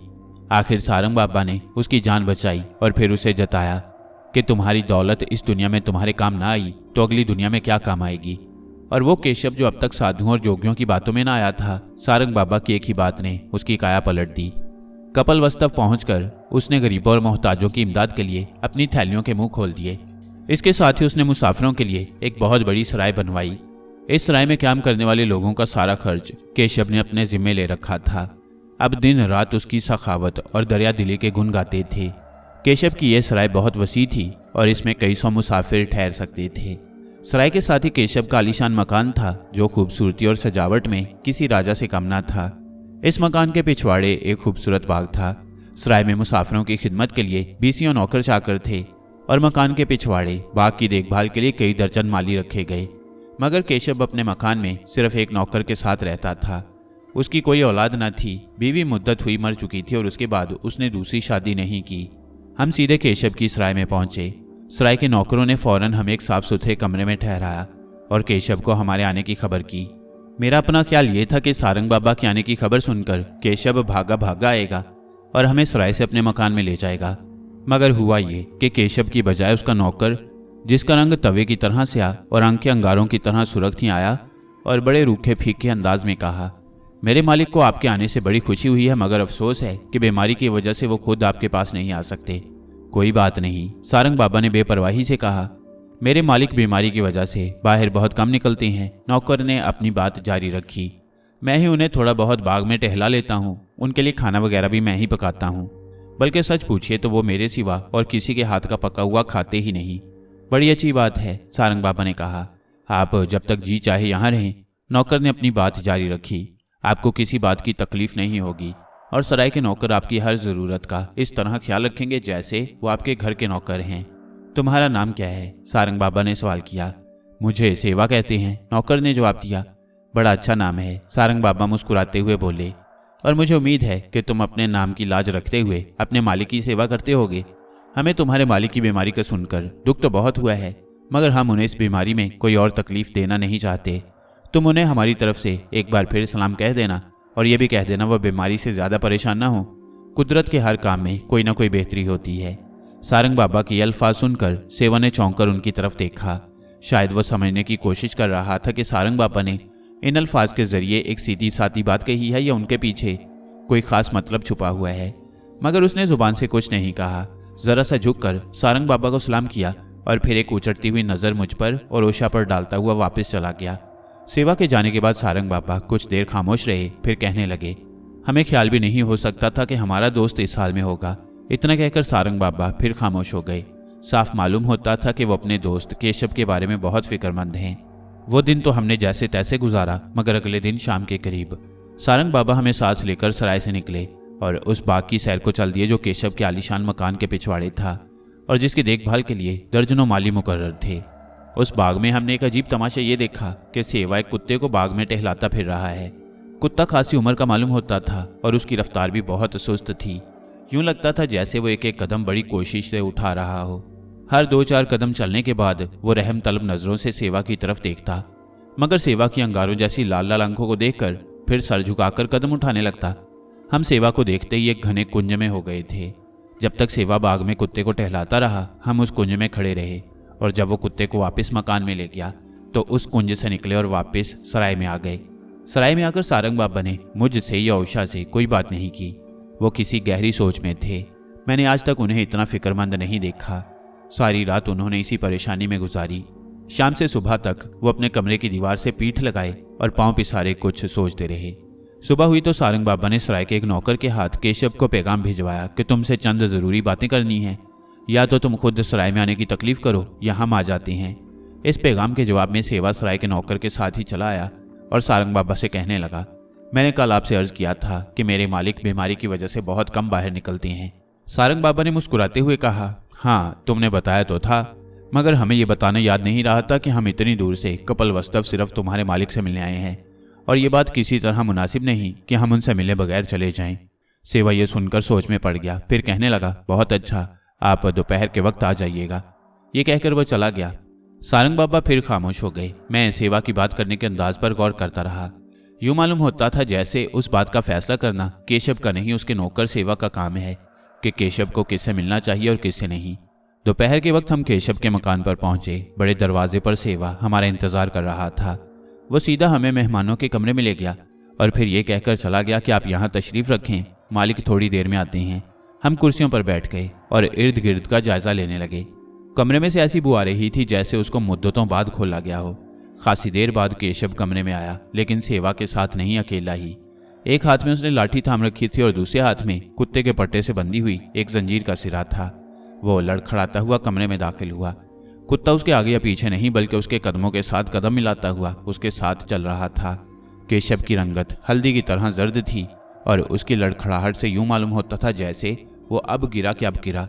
इसके बरक्स कुत्ता बहुत सेहतमंद और हट्टा कट्टा था और उसकी आंखें अंगारों की तरह सुर्ख थीं। सारंग बाबा आगे बढ़कर अपने दोस्त से लिपट गए और उसे सहारा देते हुए कुर्सी तक लाए। वो कुर्सी में धंस गया और कुत्ता उसकी पिंडलियों से चिपक कर बैठ गया। मैंने और ओशा ने केशव को सलाम किया। सारंग बाबा कहने लगे, ये अपने बच्चे हैं, अनोशा और ओशा। केशव ने मेरे गले में झूलते हुए शानी की तरफ किसी कदर हैरानी से देखा और कहने लगा, ये इसके गले में सांप कैसा है? ये शानी है, सारंग बाबा बोले, अनोशा का भाई। केशव ने कुछ कहने के लिए जुबान खोली, मगर उसी वक्त कुत्ते की हल्की सी गुर्राहट की आवाज आई। केशव ने सहमे हुए अंदाज से कुत्ते की तरफ देखा और खामोश हो गया। ये तुम्हारी हालत क्या हो गई है मेरे दोस्त? सारंग बाबा बोले, तुम तो चलते फिरते मुर्दे नजर आते हो, क्या हो गया है तुम्हें? केशव ने जुबान खोलने से पहले एक बार फिर कुत्ते की तरफ देखा और बोला, कुछ नहीं सारंग जी, मेरी ज़ाहिरी हालत पर ना जाइए, मैं बिल्कुल ठीक हूँ। सेवा सचमुच मेरी बड़ी खिदमत करता है। मेरी अपनी औलाद होती तो वो भी मेरी इस तरह देखभाल न करती। ये कहकर केशव ने फिर कुत्ते की तरफ देखा जैसे कह रहा हो, क्यों, मैंने ठीक कहा ना?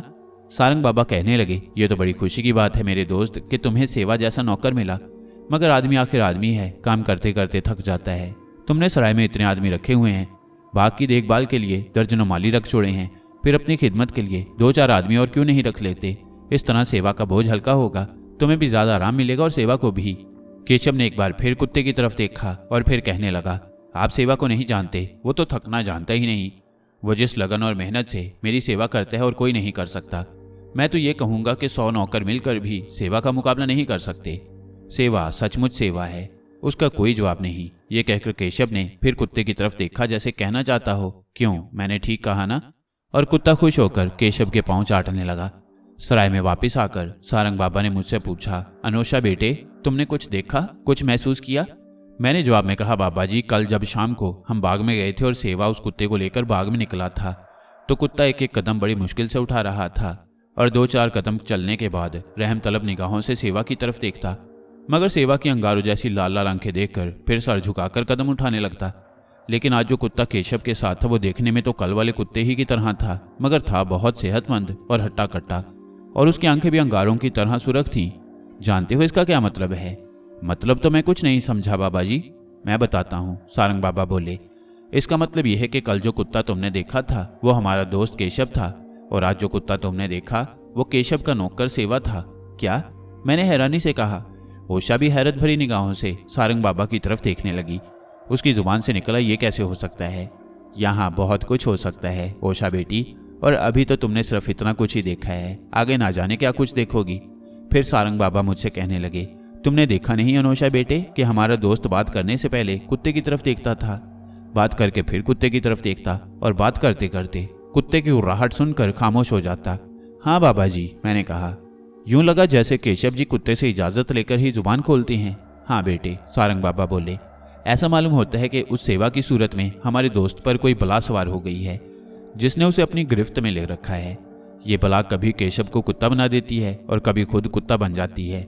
हमें अपने दोस्त को इस बला की गिरफ्त से आज़ाद कराना है, लेकिन उससे पहले हमें ये मालूम करना होगा कि यह बला क्या है, क्या चाहती है और क्यों चाहती है। इतना कहकर सारंग बाबा खामोश हो गए और कुछ सोचने लगे। थोड़ी देर बाद उन्होंने सर ऊपर उठाया और कहने लगे, सुनो अनोशा बेटे, तुम केशव के मकान में जाओगे और वहां रहकर देखोगे कि वहां क्या कुछ होता है, सेवा क्या कुछ करता है और केशव पर क्या कुछ बीतती है। लेकिन अभी तुम्हें सिर्फ देखना है, कुछ करना नहीं। जैसे आपका हुक्म बाबा जी, मैंने कहा। मगर ये तो बताइए, अगर उसने मुझे देख लिया तो? ऐसा मौका ही नहीं आएगा मेरे बेटे, सारंग बाबा बोले। अब के तुम अपनी ताकत का एक नया रूप देखोगे। सब तुम्हारे सामने होंगे मगर तुम किसी के सामने नहीं होगे। जाओ और कुदरत जो दिखाए खामोशी से देखो। सारंग बाबा को हुक्म पाते ही मैं आंख झपकते में केशव के आलीशान मकान में जा पहुंचा और कोई 3 दिन रात वहां रहकर ये देखता रहा कि सेवा क्या करता है और केशव पर क्या कुछ बीतती है। मैंने वहां जो कुछ देखा वो इस कदर खौफनाक और रोंगटे खड़े कर देने वाला था कि उस पर यकीन करने को जीना चाहता था। 3 दिन और 3 रातें केशव और सेवा को करीब से देखने के बाद मुझे मालूम हुआ कि सेवा कौन है, क्या चाहता है और क्यों चाहता है। वो एक ऐसा जोगी था जिसे काया पलट का इलम सीखने के चक्कर ने गलत रास्ते पर डाल दिया।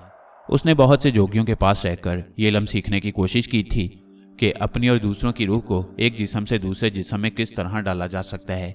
इसके लिए उसने बड़ी रियाजतें की थीं। वो पहरों बगैर सांस लिए पानी के अंदर रह सकता था, कई जिन तक सांस रोककर मुर्दे की तरह लेटा रह सकता था। इसी तरह की रियाजतों और मुख्तलिफ जोगियों की मेहरबानी की बदौलत वो इस काबिल हो गया कि अपनी रूह जिस इंसान, हैवान, चिरिंद परिंद के जिस्म में चाहे डाल सके। मगर उसे उस वक्त तक तसल्ली न हो सकती थी जब तक वह दूसरों की रूहों को एक जिस्म से दूसरे जिस्म में मुंतकिल न कर सके। जोगियों से उसने जो कुछ हासिल किया था उसे वो काफ़ी नहीं समझता था। चुनाचे उसने खुद इस बात की कोशिश शुरू कर दी कि उसे दूसरों के जिस्मों और रूहों पर इख्तियार हासिल हो जाए। फिर उसने जंगल के जानवरों पर तजर्बे किए और आखिरकार उसे इस हद तक कामयाबी हो गई कि वो हिरन की जान खरगोश के जिस्म में और खरगोश की जान हिरन के जिस्म में मुंतकिल कर देता। वो चूहे को बिल्ली और बिल्ली को चूहा बनाने में भी एक हद तक कामयाब हो गया। जानवरों की दुनिया में किसी कदर कामयाबी हासिल कर लेने के बाद अब उसने इंसानों की दुनिया का रुख किया और इंसानों की दुनिया में उसके खौफनाक तजुर्बों का पहला निशाना कपल वस्तव का केशव बना। वो एक मस्कीन से नौकर के रूप में केशव के पास आया और चंद ही दिनों में केशव को अपने हाल में इस हद तक जकड़ लिया कि केशव उसकी मर्जी के खिलाफ अपनी जुबान तक नहीं हिला सकता था। सेवा ही के कहने पर उसने अपने मकान से तमाम नौकरों को एक एक करके रुखसत कर दिया। मगर काया पलट का ये मामला ऐसा सीधा साधा न था कि केशव को अपने जाल में जकड़ लेने या मकान से तमाम नौकरों को निकलवा देने से हल हो जाता। सेवा कोशिश के बावजूद अपनी रूह केशव के बदन में और केशव की रूह अपने जिस्म में मुंतकिल नहीं कर सका था। आखिर हार कर उसने केशव के पालतू कुत्ते को अपने खौफनाक तजुर्बे में शामिल कर लिया। इससे उसे सिर्फ इस हद तक कामयाबी हुई थी कि कभी वो केशव की रूह उस कुत्ते के जिस्म में डाल देता और कभी अपनी रूह कुत्ते के जिस्म में। इस तरह कभी तो वो केशव को कुत्ता बना देता और कभी खुद कुत्ता बन जाता। सेवा के लिए खुद कुत्ता बनना और कुत्ते से फिर इंसानी जिस्म में आना बिल्कुल ऐसा था जैसे वो एक लिबास उतार कर दूसरा लिबास पहन ले। मगर जब वो केशव की रूह को कुत्ते के जिस्म में ले जाने या उसे कुत्ते से दोबारा केशव बनाने का अमल करता था तो केशव की जान पर बन जाती। उसे इस तकलीफदेह हालत से गुजरना होता जो किसी इंसान पर मरते वक्त तारी होती है। वो तड़पता फड़कता और दिल हिला देने वाली चीखें मारता, मगर सेवा के दिल पर उसके तड़पने और चीखों का कोई असर न होता। इसके साथ ही उसने ऐसा बंदोबस्त भी कर रखा था कि केशव की ये चीखें किसी शख्स के कानों तक न पहुंचने पाएं।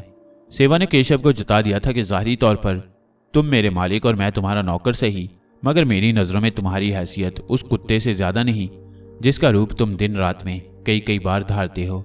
याद रखो, अगर तुमने किसी शख्स के सामने इस बारे में जुबान खोली तो मैं तुम्हें हमेशा हमेशा के लिए कुत्ता बना दूंगा। सेवा की इस धमकी ने केशव को जीते जी मार दिया और वो एक चलता फिरता मुर्दा बनकर रह गया।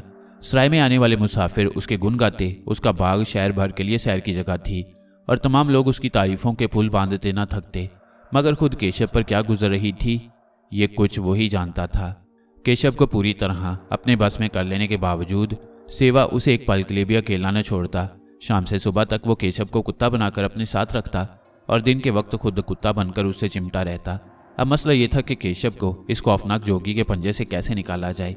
सारंग बाबा कोई ऐसा तरीका इख्तियार करने के हक में थे कि काम भी बन जाए और किसी के साथ ज्यादती भी ना हो। अभी सारंग बाबा ने इस बारे में कोई फैसला न किया था कि कुदरत ने खुद ही मेहरबान होकर उनके लिए एक रास्ता पैदा कर दिया। केशव के आलीशान मकान के पिछवाड़े जो बाग था वो लोगों के लिए सैरगाह तो था ही, लड़के बाले भी अक्सर वहां खेलते रहते थे। एक रोज का जिक्र है, तीसरे पहर का वक्त था। बाग के एक कोने में 10-12 लड़के बंदरों की तरह दरख्तों की शाखों पर चढ़े हुए कोई खेल खेल रहे थे कि अचानक एक लड़का दरख्त की एक शाख पर से फिसल कर गिरा और गिरते ही मर गया। लड़के के माँ बाप को खबर हुई तो उनकी दुनिया अंधेर हो गई। वो उनका इकलौता बेटा था। वो रोते पीटते लड़के की लाश बाग से ले जा रहे थे तो उनकी चीखें सुन सुनकर सेवा भी वहां आ पहुंचा। लड़के की लाश देखकर उसकी आंखों में एक पुरस्कार चमक पैदा हुई। उसने लड़के के बाप से कहा, रो नहीं, तुम्हारा बच्चा फिर से जिंदा हो सकता है। मैं चंद टोट के जानता हूँ, इसे मेरे कमरे में ले चलो, मैं कोशिश करूंगा कि इसे फिर से जिंदगी मिल जाए। ज़ाहिरी तौर पर बच्चे में जिंदगी की कोई अलामत बाकी नहीं रही थी, मगर गमज़दा माँ बाप के लिए सेवा के अल्फाज अंधेरे में रोशनी की एक किरण थे। उन्होंने बच्चे की लाश को सेवा के कमरे में पहुंचा दिया और सेवा ने केशव के पालतू कुत्ते और बच्चे की लाश पर तजुर्बा शुरू किया। इस तजुर्बे में उसे मुश्किल पेश आने का सवाल ही ना था। एक तरफ एक बेजान लाश थी और दूसरी तरफ वो कुत्ता था जिसकी जान 20 बार अदल बदल चुकी थी। न जाने कितनी बार वो केशव बन चुका था और कितनी बार सेवा के रूप में आया था। सेवा ने अपने तजुर्बा शुरू किया तो जरा सी देर बाद ही कुत्ता बेजान होकर गिर पड़ा और लड़का उठ खड़ा हुआ, मगर इसके बाद जो कुछ हुआ वो सेवा के वहमो गुमान में भी ना आ सकता था। लड़के ने जिंदा होते ही अपने इर्द गिर्द देखा, फिर उठकर कमरे का दरवाजा खोला, बाहर की तरफ नजर की और इससे पहले कि सेवा कुछ कहता या करता उसने आगे बढ़कर मुर्दा कुत्ते की टांग पकड़ी और उसे उठाकर बाहर भाग गया।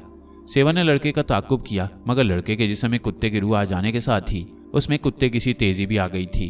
वो कुत्ते को लेकर बाहर निकला और फिर छल्लावे की तरह कहीं गायब हो गया। सेवा कुछ देर तक तो लड़के की इस हरकत पर जी ही जी में झुंझलाता रहा। फिर अचानक उसे कुछ ख्याल आया। वो एकदम मकान की तरफ वापस हुआ और तेज तेज कदम उठाते हुए उस मकान की तरफ बढ़ा जहां वो केशव को छोड़कर गया था। ये पहला मौका था जब उसने दिन के वक्त केशव को तन्हा छोड़ दिया था, वरना इससे पहले वो हर वक्त केशव के साथ रहा था, कभी खुद कुत्ता बनकर और कभी केशव को कुत्ता बनाकर। केशव के कमरे की दहलीज पर कदम रखते ही उसने अंदर निगाह की तो उसका दिल धक से रह गया। केशव का कमरा खाली था, बिल्कुल खाली। सेवा ने सोचा कि केशव किसी और कमरे में चला गया है।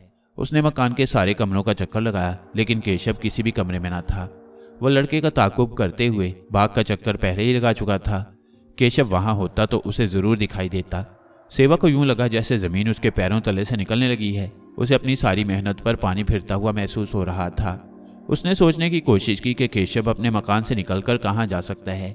फौरन ही उसका जहन सारंग बाबा की तरफ गया, जिन्होंने केशव को अपना पुराना वाकिफ और दोस्त बताया था, और ये ख्याल आते ही सेवा सराय की तरफ चल दिया। सेवा सराय के बड़े दरवाजे से अंदर दाखिल हुआ और सीधा उस कमरे की तरफ बढ़ा जहां सारंग बाबा ठहरे हुए थे। लेकिन अचानक उसकी नजरें सराय के सेन में बूढ़े पीपल के दरख्त की तरफ उठ गईं। सारंग बाबा और बहुत से लोगों के साथ उस पेड़ तले खड़े थे। उनमें केशव भी था, लेकिन ये वो केशव नहीं था जो एक चलता फिरता मुर्दा बनकर रह गया था, जिसकी रंगत हल्दी की तरह जर्द थी और जिसकी चाल में लड़खड़ाहट थी। ये केशव एक भला चंगा और जीता जागता आदमी मालूम होता था। वो उस वक्त बूढ़ों की तरह लाठी का सहारा लिए हुए नहीं, बल्कि जवानों की तरह सीना ताने खड़ा था। सारंग बाबा ने देखते ही देखते अपने दोस्त की सारी बीमारी दूर कर दी थी। सारंग बाबा की दूसरी तरफ वो लड़का खड़ा था जिसके जिस्म में सेवा ने केशव के पालतू कुत्ते की जान डाल दी थी। कुत्ते की लाश उसके कदमों में पड़ी थी। सारंग बाबा, केशव और लड़के से कोई 10-15 कदम के फासले पर वो लड़के खड़े थे जो बाग में उस लड़के के साथ खेल रहे थे। कुदरत ने हमें जो मौका दिया था, हमने उसे पूरा फायदा उठाया। जब सेवा केशव को अकेला छोड़कर अपने कमरे में तजुर्बा कर रहा था तो सारंग बाबा के हुक्म से मैं केशव को उसके मकान से ले आया। फिर मैंने उस लड़के को भी कुत्ते की लाश समेत सराय के सहन में पहुंचा दिया। यही नहीं, मैं उन लड़कों को भी ले आया जो उस लड़के के साथ खेल रहे थे। केशव और उस लड़के पर नजर पड़ते ही सेवा को अंदाजा हो गया कि उसका सारा खेल चौपट हो गया, मगर वो इतनी आसानी से हार मानने वाला ना था। उसकी लाल लाल अंगारा सी आंखें कुछ और सुर्ख हो गईं और वो गुस्से से कांपती हुई आवाज में कहने लगा, ये आपने अच्छा नहीं किया सारंग बाबा। मैंने आपके किसी मामले में दखल नहीं दिया, लेकिन आपने मेरे मामले में दखल देकर मेरे गुस्से को ललकारा है और इसका नतीजा अच्छा नहीं होगा, बहुत बुरा होगा। सारंग बाबा ने सेवा के गुस्से का कोई असर नहीं लिया। वह मुस्कुराते हुए कहने लगे, हमने अच्छा किया या बुरा ये हम जानते हैं, लेकिन तुमने खुद भी कभी सोचा कि तुम क्या हो और क्या करते रहे हो? तुम जोगी हो। तुम्हें कुदरत ने एक ताकत बख्शी है, इल्म दिया है। तुम्हें चाहिए था कि इस ताकत और इल्म के जरिए लोगों का भला करते, दुख इंसानों के काम आते, मगर तुमने क्या किया? तुम यहाँ एक मस्कीन से नौकर के रूप में आए और मेरे दोस्त को अपने जाल में इस तरह जकड़ लिया कि ये बेचारा जीते जी मर गया। ये तुम्हारी मर्जी के खिलाफ अपनी जुबान तक नहीं हिला सकता था, किसी को बता भी नहीं सकता था कि तुम उसके साथ कैसा जलील सलूक कर रहे हो। तुम कभी इसे कुत्ता बनाकर अपने साथ रखते थे और कभी खुद कुत्ता बनकर इसके साथ चिमटे रहते थे। ये आप क्या कह रही हैं बाबा जी? सेवा ने हैरत से कहा, बनने की कोशिश ना करो सेवा, सारंग बाबा बोले, हम जोगी हैं और जोगी को जोगी की पहचान होती है। हमने तुम्हें पहचान लिया है और तुम्हारा कमाल भी जान लिया है। फिर सारंग बाबा मेरी तरफ इशारा करते हुए बोले, इस अनोशा बेटे को देख रहे हो? ये तुम्हारे सामने खड़े खड़े पूरब से पश्चिम और उत्तर से दक्खन तक की खबर ला सकता है। आग, पानी, हवा और मिट्टी इसका हुक्म मानती हैं। टेक्सला से पाटलिपुत्र तक कोई राजा नहीं जिसने इसके आगे सर न झुकाया हो। इस अनोशा ने तुम्हारा सारा खेल अपनी आंखों से देखा है कि किस तरह कभी तुम कुत्ता बन जाते हो और कभी केशव को कुत्ता बना देते थे। सेवा को अपने कानों पर यकीन नहीं आ रहा था। वो फटी फटी निगाहों से सारंग बाबा की तरफ देख रहा था। सारंग बाबा कहने लगे, तुम इस लड़के के जिस्म में कुत्ते की जान डालने के बाद अपनी जान कुत्ते के जिस्म में डालना चाहते थे कि ये लड़का कुत्ते को उठाकर बाहर भाग गया। हम नहीं चाहते थे कि तुम्हारा काम अधूरा रहे, इसलिए हमारे कहने पर अनोशा इस लड़के को कुत्ते की लाश समेत यहाँ ले आया। हमने उन लड़कों को भी बुलवा लिया जो बाग में इस लड़के के साथ खेल रहे थे। हमारा दोस्त केशव भी यहाँ मौजूद है और अगर तुम चाहो तो तुम्हारे इस कमाल को देखने के लिए 10, 20, 100, 50 बल्कि 1000, 2000 लोग भी बुलवाए जा सकते हैं। कपल वस्तव वाले तुम्हारे ये कमाल देखकर बहुत खुश होंगे। नहीं, सेवा ने गुस्से से कहा, मैं इस चाल में आने वाला नहीं। सारंग बाबा ने नरमी से कहा, वो तो तुम आ भी चुके हो सेवा महाराज। ये ना समझो कि तुम अपने आप यहाँ आए हो। जिस तरह हम अपने दोस्त और इस लड़के को यहाँ लाए हैं और जिस तरह हमने इस लड़के के साथियों को यहाँ बुलवाया है, उसी तरह तुम भी यहाँ लाए गए हो। अब सीधे स्वभाव अपना अधूरा काम पूरा करो और जल्दी से अपनी जान इस कुत्ते के जिस्म में ले जाओ, वरना याद रखो काया पलट का खेल हम भी जानते हैं और तुमसे कहीं ज्यादा जानते हैं। तुम तो हल्दी की एक गिरह के बल पर पंसारी बन बैठे हो, लेकिन हमने शेर शरंगन की पहाड़ी पर नागेश महाराज के कदमों में एक उम्र गुजारी है और उनसे वो कुछ सीखा है जिसकी तुम्हें हवा भी नहीं लगी। सारंग बाबा ने अभी बात खत्म नहीं की थी कि सेवा ने पलटकर बाहर जाने की कोशिश की, मगर कोशिश के बावजूद वो एक कदम भी न उठा सका। सारंग बाबा कहने लगे, तुम्हें शायद हमारी बात का यकीन नहीं आया अभी तक। जोगी तो क्या, आम आदमियों में भी तुम सा ढीठ हमने कोई नहीं देखा। सुन लो और जान लो, हमारी मर्जी के बगैर तुम चाहो भी तो यहाँ से नहीं जा सकते। अब जल्दी से अपना वो खेल पूरा करो जिसे देखने के लिए ये लड़के यहाँ इकट्ठे हुए हैं। सेवा ने समझ लिया कि वो पूरी तरह सारंग बाबा के बस में है और उनके आगे उसकी एक नहीं चलेगी। उसने अपने इर्द गिर्द देखा, फिर मुंह ही मुंह में कुछ पढ़ा और जहां खड़ा था धम से वहीं जमीन पर गिर गया। सेवा के जमीन पर गिरते ही लड़के के कदमों में पड़ा हुआ कुत्ता जिंदा होकर उठ खड़ा हुआ। उसने सर को एक तरफ झटका दिया, आंखें खोली और सीधी केशव की तरफ छलांग लगाई। उसका निशाना केशव की गर्दन थी। करीब था कि वो केशव की गर्दन अपने मुंह में लेकर उसे दांतों से भंबोड़ डालता कि मैंने अपनी जगह से एक छलांग लगाई और उसे गर्दन से दबोच लिया। शाबाश, सारंग बाबा ने कहा, इसे काबू में रखो। फिर वो उस कुत्ते से बोले, सेवा महाराज, पहले तो हम चाहते थे कि मामला सीधी तरह खत्म हो जाए, लेकिन तुमने कुत्ते की शक्ल में आते ही हमारे दोस्त पर वार करने की जो कोशिश की है, उससे हमें मालूम हो गया है कि तुम कुत्ते की वो दुम हो जो कभी सीधी नहीं हो सकती। अब हम तुम्हारा कुछ और बंदोबस्त करेंगे। ये कहकर सारंग बाबा ने अपने थैले से 14 हाथ लंबे अजदहा की राख निकाली और कुछ पढ़कर वो राख कुत्ते के मुंह में डाल दी। फिर बोले, जा, अब तेरी रूह हमेशा हमेशा के लिए इसी कुत्ते के जिस्म में रहेगी। तू दर दर भटकेगा और हर दरवाजे से धुतकारा जाएगा। इतने में एक जोरदार फुंकार की आवाज़ सुनाई दी। यह शानी की फुंकार थी। मैंने चौंक कर देखा, शानी मेरे गले से उतरकर सेवा की लाश के पास पहुंच गया था। फिर एक और फुंकार की आवाज़ आई और सेवा की लाश सूखी लकड़ी की तरह धड़ धड़ जलने लगी। सेवा की रूह कुत्ते के जिस्म में थी और ये रूह अपने जिस्म को अपने ही सामने जलते देख रही थी। लाश को जलते देखकर कुत्ते के मुंह से एक चीख निकली। ये चीख कुत्ते की नहीं, सेवा की चीख थी। और तो और लड़कों ने भी इस चीख को पहचान लिया और इस चीख का जवाब कहकहों की सूरत में दिया। सेवा की रूह का कुत्ते के जिस्म में जाना, इस तरह कुत्ते का जिंदा हो जाना और फिर सांप की फुंकार से लाश का जल उठना उनके लिए एक तमाशे से कम न था। जरा देर बाद ही लाश जलकर राख हो चुकी थी। सारंग बाबा फिर कुत्ते से बोले, जा और किसी कूड़े के ढेर पर अपने पेट भरने का सामान तलाश कर। तू वो बदबख्त है जिसने कुदरत की दी हुई अनमोल ताकत की कदर न की और उसे भलाई की बजाय बुराई का हथियार बना लिया। अब तू हमेशा हमेशा के लिए इस रूप में अपने किए की सजा भुगतेगा। सारंग बाबा के इशारे पर मैंने कुत्ते को छोड़ दिया और वो सर झुकाए डगमगाते कदमों के साथ बाहर की तरफ बढ़ा। लड़के रोड़े और पत्थर लेकर उसके पीछे हो लिए। उनके जाने के बाद खासी देर खामोशी रही। फिर सारंग बाबा केशव से कहने लगे, लो मेरे दोस्त, तुम्हें इस बला से निजात मिल गई जिसने तुम्हें जीते जी मार दिया था। कुदरत ने तुम्हारे हाल पर बहुत बड़ी मेहरबानी की। केशव ने कुदरत की इस मेहरबानी का शुक्र यूं अदा किया कि उसी शाम अपनी आधी दौलत कपल वस्तव और आसपास की बस्तियों के मोहताजों, गरीबों और फकीरों में बांट दी। कपल वस्तव से चलकर बहुत दिनों बाद जब हम गंडक के घने जंगल से गुजरे तो एक दरख्त के नीचे किसी को लेटे पाया। हम बड़े हैरान हुए कि इस घने जंगल में ये कौन है जो दरख्त के नीचे यूं मजे से लेटा हुआ है। करीब जाकर देखा तो हमारी हैरानी और बढ़ गई। ये कोई औरत थी जिसने मर्दाना लिबास पहना हुआ था और वो लेटी हुई नहीं थी, उसे किसी सांप ने डस लिया था और सर से पांव तक उसका सारा जिस्म नीला पड़ चुका था। करीब ही एक दरख्त से एक घोड़ा बंधा था। सारंग बाबा ने आगे बढ़कर उसे गौर से देखा। औरत की पिंडली पर जख्म था। जख्म को अच्छी तरह देखने के बाद सारंग बाबा बोले, ओहो, इसे जिस सांप ने काटा है वो तो कोई अंबर ही का भाईबंद मालूम होता है। फिर वो ओशा से कहने लगे, ओशा बेटी, तुम्हें याद होगा कि अंबर ने सिकंदर की बीवी रुखसाना के जिस्म से जहर चूसा था।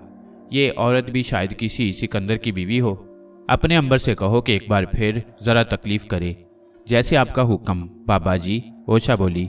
फिर वो अंबर को लेकर आगे बढ़ी, उसका मुंह औरत के पिंडली के जख्म पर लगाया और आहिस्ता से कहने लगी, अंबर, इस औरत के जिस्म से सारा जहर निकाल लो। इसके साथ ही सारंग बाबा ने मुझे इशारा किया और मैं बीन पर महाताली की धुन बजाने लगा। महाताली ने वही असर दिखाया जो हम इससे पहले सिकंदर की बीवी के सिलसिले में देख चुके थे। इसके असर से सांप का जहर उस औरत के जिस्म से खिंच खिंच कर अंबर के जिस्म में पहुंचने लगा। जैसे जैसे उस औरत के जिस्म से जहर निकलता गया उसकी नीलाहट कम होती गई और कुछ देर बाद बिल्कुल खत्म हो गई। अंबर औरत के जिस्म से सारा जहर चूस चुका तो सारंग बाबा ने ओशा को इशारा किया। ओशा ने अंबर को औरत की पिंडली से हटा लिया और मैंने बीन होंठों से हटा ली। इसके बाद सारंग बाबा फिर उस औरत की तरफ मुतवज्जा हुए। उन्होंने अपने थैले से वही दवा निकाली जो उस सांप से तैयार हुई थी जिसे हमने सारंग बाबा के दोस्त सरदार की बीवी के जिस्म से निकाला था, और अब यही दवा उन्होंने उस औरत की पिंडली पर उस जगह अच्छी तरह लगा दी जहां सांप के कांटे के जख्म का निशान था। खासी देर बाद उस औरत के जिस्म में हरकत हुई और उसके जिस्म में जिंदगी के आसार नजर आने लगे। कुछ देर और इसी तरह गुजर गई और फिर वो औरत उठकर बैठ गई। वो आंखें मलते हुए चारों तरफ यूं देख रही थी जैसे अभी अभी किसी डरावने ख्वाब से जागी हो। फिर वो सिसकियां भरने लगी और मोटे मोटे आंसू उसकी आंखों से टप टप गिरने लगे। सारंग बाबा ने मोहब्बत और शफकत से उसके सर पर हाथ फेरा और कहने लगे, रो नहीं बेटी, अपने पैदा करने वाले का शुक्र करो। तुम्हें तो सांप ने डस लिया था और तुम्हारा तमाम बदन नीला पड़ गया था। तुम्हारी किस्मत अच्छी थी कि हम इधर आ निकले। हमने ओशा बेटी के अंबर की मदद से तुम्हारे जिस्म का सारा जहर निकाल दिया है। अब तुम बिल्कुल ठीक हो। मगर ये तो बताओ, तुम इस घने और खतरनाक जंगल में अकेली क्या कर रही हो? तुमने मर्दाना भेष काहे को भर रखा है?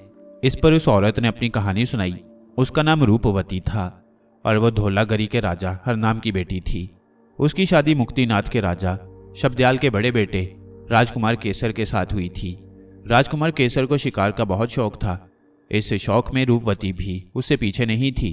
चुनाचे अक्सर ऐसा होता कि वो दोनों शिकार के लिए निकल जाते और कई कई हफ्तों और बाज दफा कई कई महीनों के बाद महल में वापस आते। शिकार की इन मुहिमों में राजकुमार केसर रूपवती को मर्दाना लिबास पहना कर रखता। शिकार की ऐसी एक मुहिम पर वो गंडक के घने जंगल में आ निकले। इस जंगल में शिकार खेलते उन्हें रात हो गई। इतना वक्त न था कि वो आसानी के साथ किसी करीबी आबादी में पहुंच सकते, इसलिए उन्होंने रात इसी जंगल में गुजारने का फैसला किया। यह भी ख्याल था कि इस जंगल में दरिंदे, सांप, बिच्छू और दूसरे मूजी जानवर कसरत सी हैं। इसलिए उन्होंने फैसला किया कि आधी रात तक रूपवती सोए और केसर जागकर पहरा दे। फिर आधी रात के बाद केसर आराम करे और रूपवती जागकर पहरा दे। इस फैसले के मुताबिक रूपवती सो गई और केसर पहरा देने लगा। इसके बाद क्या हुआ, रूपवती को इसका कुछ पता नहीं। केसर उसके पास से कहाँ गया, कैसे गया और क्यों गया, ये भी वो नहीं बता सकती थी। उसने तो आंखें खुलने पर अपने सामने अपने शौहर की बजाय सारंग बाबा, अनोशा और ओशा को देखा था। उसकी दास्तान सुनकर सारंग बाबा बोले, मैं सारी बात समझ गया हूँ बेटी। ऐसा मालूम होता है कि जब तुम सोई तो तुम्हें सांप ने डस लिया। तुम्हारे शौहर ने या तो तुम्हें बेआराम करने की बजाय खुद ही सारी रात पहरा देने का फैसला किया, या फिर यह हुआ कि तुम उसके जगाने पर भी नहीं जागी और वो सुबह तक पहरा देता रहा।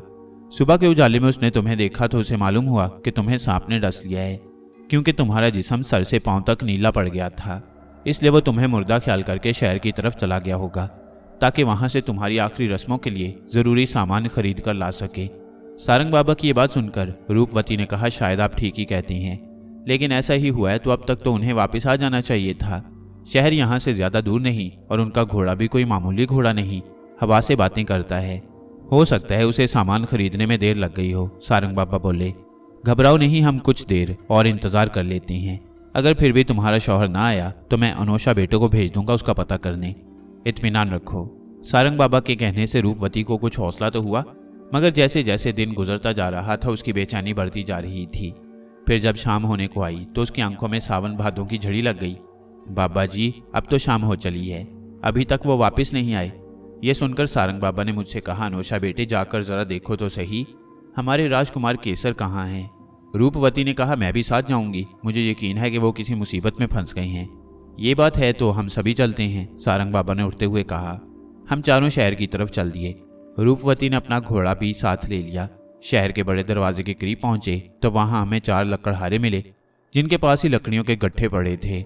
रूपवती का मर्दाना लिबास चूंकि एक राजकुमार का सा था, इसलिए उसे देखते ही वो पुकारे, राजकुमार जी जरा सी देर के लिए कहकर गए थे और अब शाम के वक्त आके शक्ल दिखाई है। संभालो अपनी लकड़ियां और पैसे दो हमें कि हम आटा दाल लेकर घर जाएं। हम समझ गए कि राजकुमार केसर ने रूपवती की चिता के लिए उन लकड़हारों से लकड़ियों का सौदा किया होगा और उनसे इंतजार करने के लिए कहकर शहर चला गया होगा।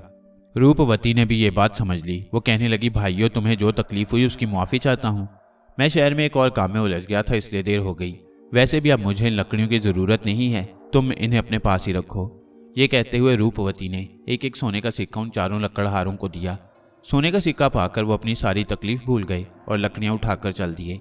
हम शहर में दाखिल होकर कुछ दूर ही गए थे कि रूपवती को राजकुमार समझते हुए एक बज़ाज ने आवाज़ दी, राजकुमार जी, ये अपना लट्ठे का थान तो लेते जाओ, तुम तो कह गए थे कि खुशबुओं की दुकान से इतर फलील लेकर अभी आता हूँ, कहीं वहाँ इंदिरा बिंद्रा के जाल में तो नहीं फंस गए थे। हम समझ गए कि राजकुमार केसर ने उस दुकानदार से रूपवती के कफन के लिए लट्ठे का थान खरीदा था और फिर थान उसी दुकान पर छोड़कर अतल फलील लेने इंदिरा बिंद्रा की दुकान पर चला गया। रूपवती ने सारी बात समझते हुए कहा, भाई तुम्हें जो तकलीफ हुई उसकी मुआफ़ी चाहता हूँ, मैं असल में एक और काम में उलझ गया था। वैसे भी अब मुझे इस थान की ज़रूरत नहीं रही, तुम इसे अपने पास ही रखो। ये कहते हुए उसने सोने के 2 सिक्के जेब से निकाले और दुकानदार के हाथ पर रखते हुए कहा, ये उस तकलीफ के बदले में है जो तुम्हें उठानी पड़ी। इसके बाद हम आगे बढ़ गए। खुशबुओं की दुकान के बारे में किसी से कुछ पूछने की ज़रूरत न थी कि खुशबू अपना पता खुद ही दे देती है। ये दुकान अभी दूर ही थी कि यकायक रूपवती ने कहा, वो देखिए, वो उनका घोड़ा दुकान के बाहर बंधा हुआ है, वो वहीं गए होंगे। सारंग बाबा ने एक दुकानदार से पूछा, क्यों भाई, वो दुकान किसकी है जिसके बाहर घोड़ा बंधा हुआ है? दुकानदार ने पहले हमारी तरफ देखा और फिर उस दुकान की तरफ, फिर वो हंसते हुए कहने लगा, इस शहर में पहली बार आए हो शायद, बच के रहना मियाँ। वो दुकान जिसका तुम पता पूछ रहे हो इंदिरा बिंद्रा 2 बहनों की है। कहने को तो अतर फलील बेचती हैं, मगर कमाल की जादूगरनियाँ हैं। भले भले जवानों को मक्खी बनाकर दीवार से चिपका देती हैं, चिड़िया बनाकर पिंजरे में डाल लेती हैं, बच के रहना। हाँ, ये कहकर दुकानदार ने एक कहका लगाया और अपने काम में लग गया। हम आगे बढ़ गए और फिर इंदिरा बिंद्रा की दुकान के सामने जाकर रुक गए। रूपवती का घोड़ा दुकान के सामने बंधे हुए घोड़े को पहचानकर जोर से हिनहिनाया तो उसकी आवाज़ सुनकर दुकान के अंदर लटके हुए पिंजरे में बंद कबूतर उछल उछल कर गुटरगू करने लगा। कबूतर के पर फिड़फिड़ाने और गुटरगू करने से हम समझ गए कि राजकुमार केसर इस वक्त इस पिंजरे के अंदर कबूतर के रूप में है। रूपवती भी समझ गई, मगर हम जानबूझकर अनजान बन गए और घोड़ों के हिनहिनाने और कबूतर की गुटरगू को नज़रअंदाज करते हुए इंदिरा बिंद्रा की तरफ मुतवज्जा हुए। दोनों बहनें गोरी चिट्टी, रंगत और खूबसूरत नाक नक्शे की थीं। जहानत और शरारत दोनों के चेहरों से साफ जाहिर होती थी। हमें देखते ही वो एक साथ पुकारी, आइए आइए महाराज, कौन सा इतर चाहिए आपको? गुलाब, चंबेली, खस, मेहंदी, दिल पसंद, रात की रानी, हर इतर हर खुशबू मौजूद है। रूपवती ने उनकी तरफ गौर से देखा और कहा, क्या कोई ऐसा इतर है तुम्हारे पास जो रूठों को मना दे, बिछड़ों को मिला दे? दोनों बहनें एक साथ चहकीं, ऐ राजकुमार, तुम तो अच्छे खासे शायर मालूम होते हो, क्या खूबसूरत और मनमोहना शेर कहा है। मैंने शेर नहीं कहा, रूपवती बिगड़ कर बोली, ये बताओ कोई ऐसा इतर है तुम्हारे पास? है तो नहीं, इंदिरा बोली, पर तैयार हो सकता है। क्यों बहन बिंद्रा? हाँ बहन इंदिरा, बिंद्रा ने जवाब दिया। तो तैयार कर दो, रूपवती ने कहा, हम मुंह मांगी कीमत देंगे। अभी? इंदिरा ने हैरानी से कहा, इतर है शरबत का गिलास नहीं कि झट से बनाकर गाहक के हाथ में थमा दिया। कम से कम 10 दिन लगेंगे तैयार करने में। 10 दिन? रूपवती ने हैरानी से कहा और फिर सारंग बाबा से बोली, अब क्या करें, ये इंदिरा बिंद्रा तो 10 दिन की बात करती हैं और हमारे लिए एक एक पल एक एक साल के बराबर है।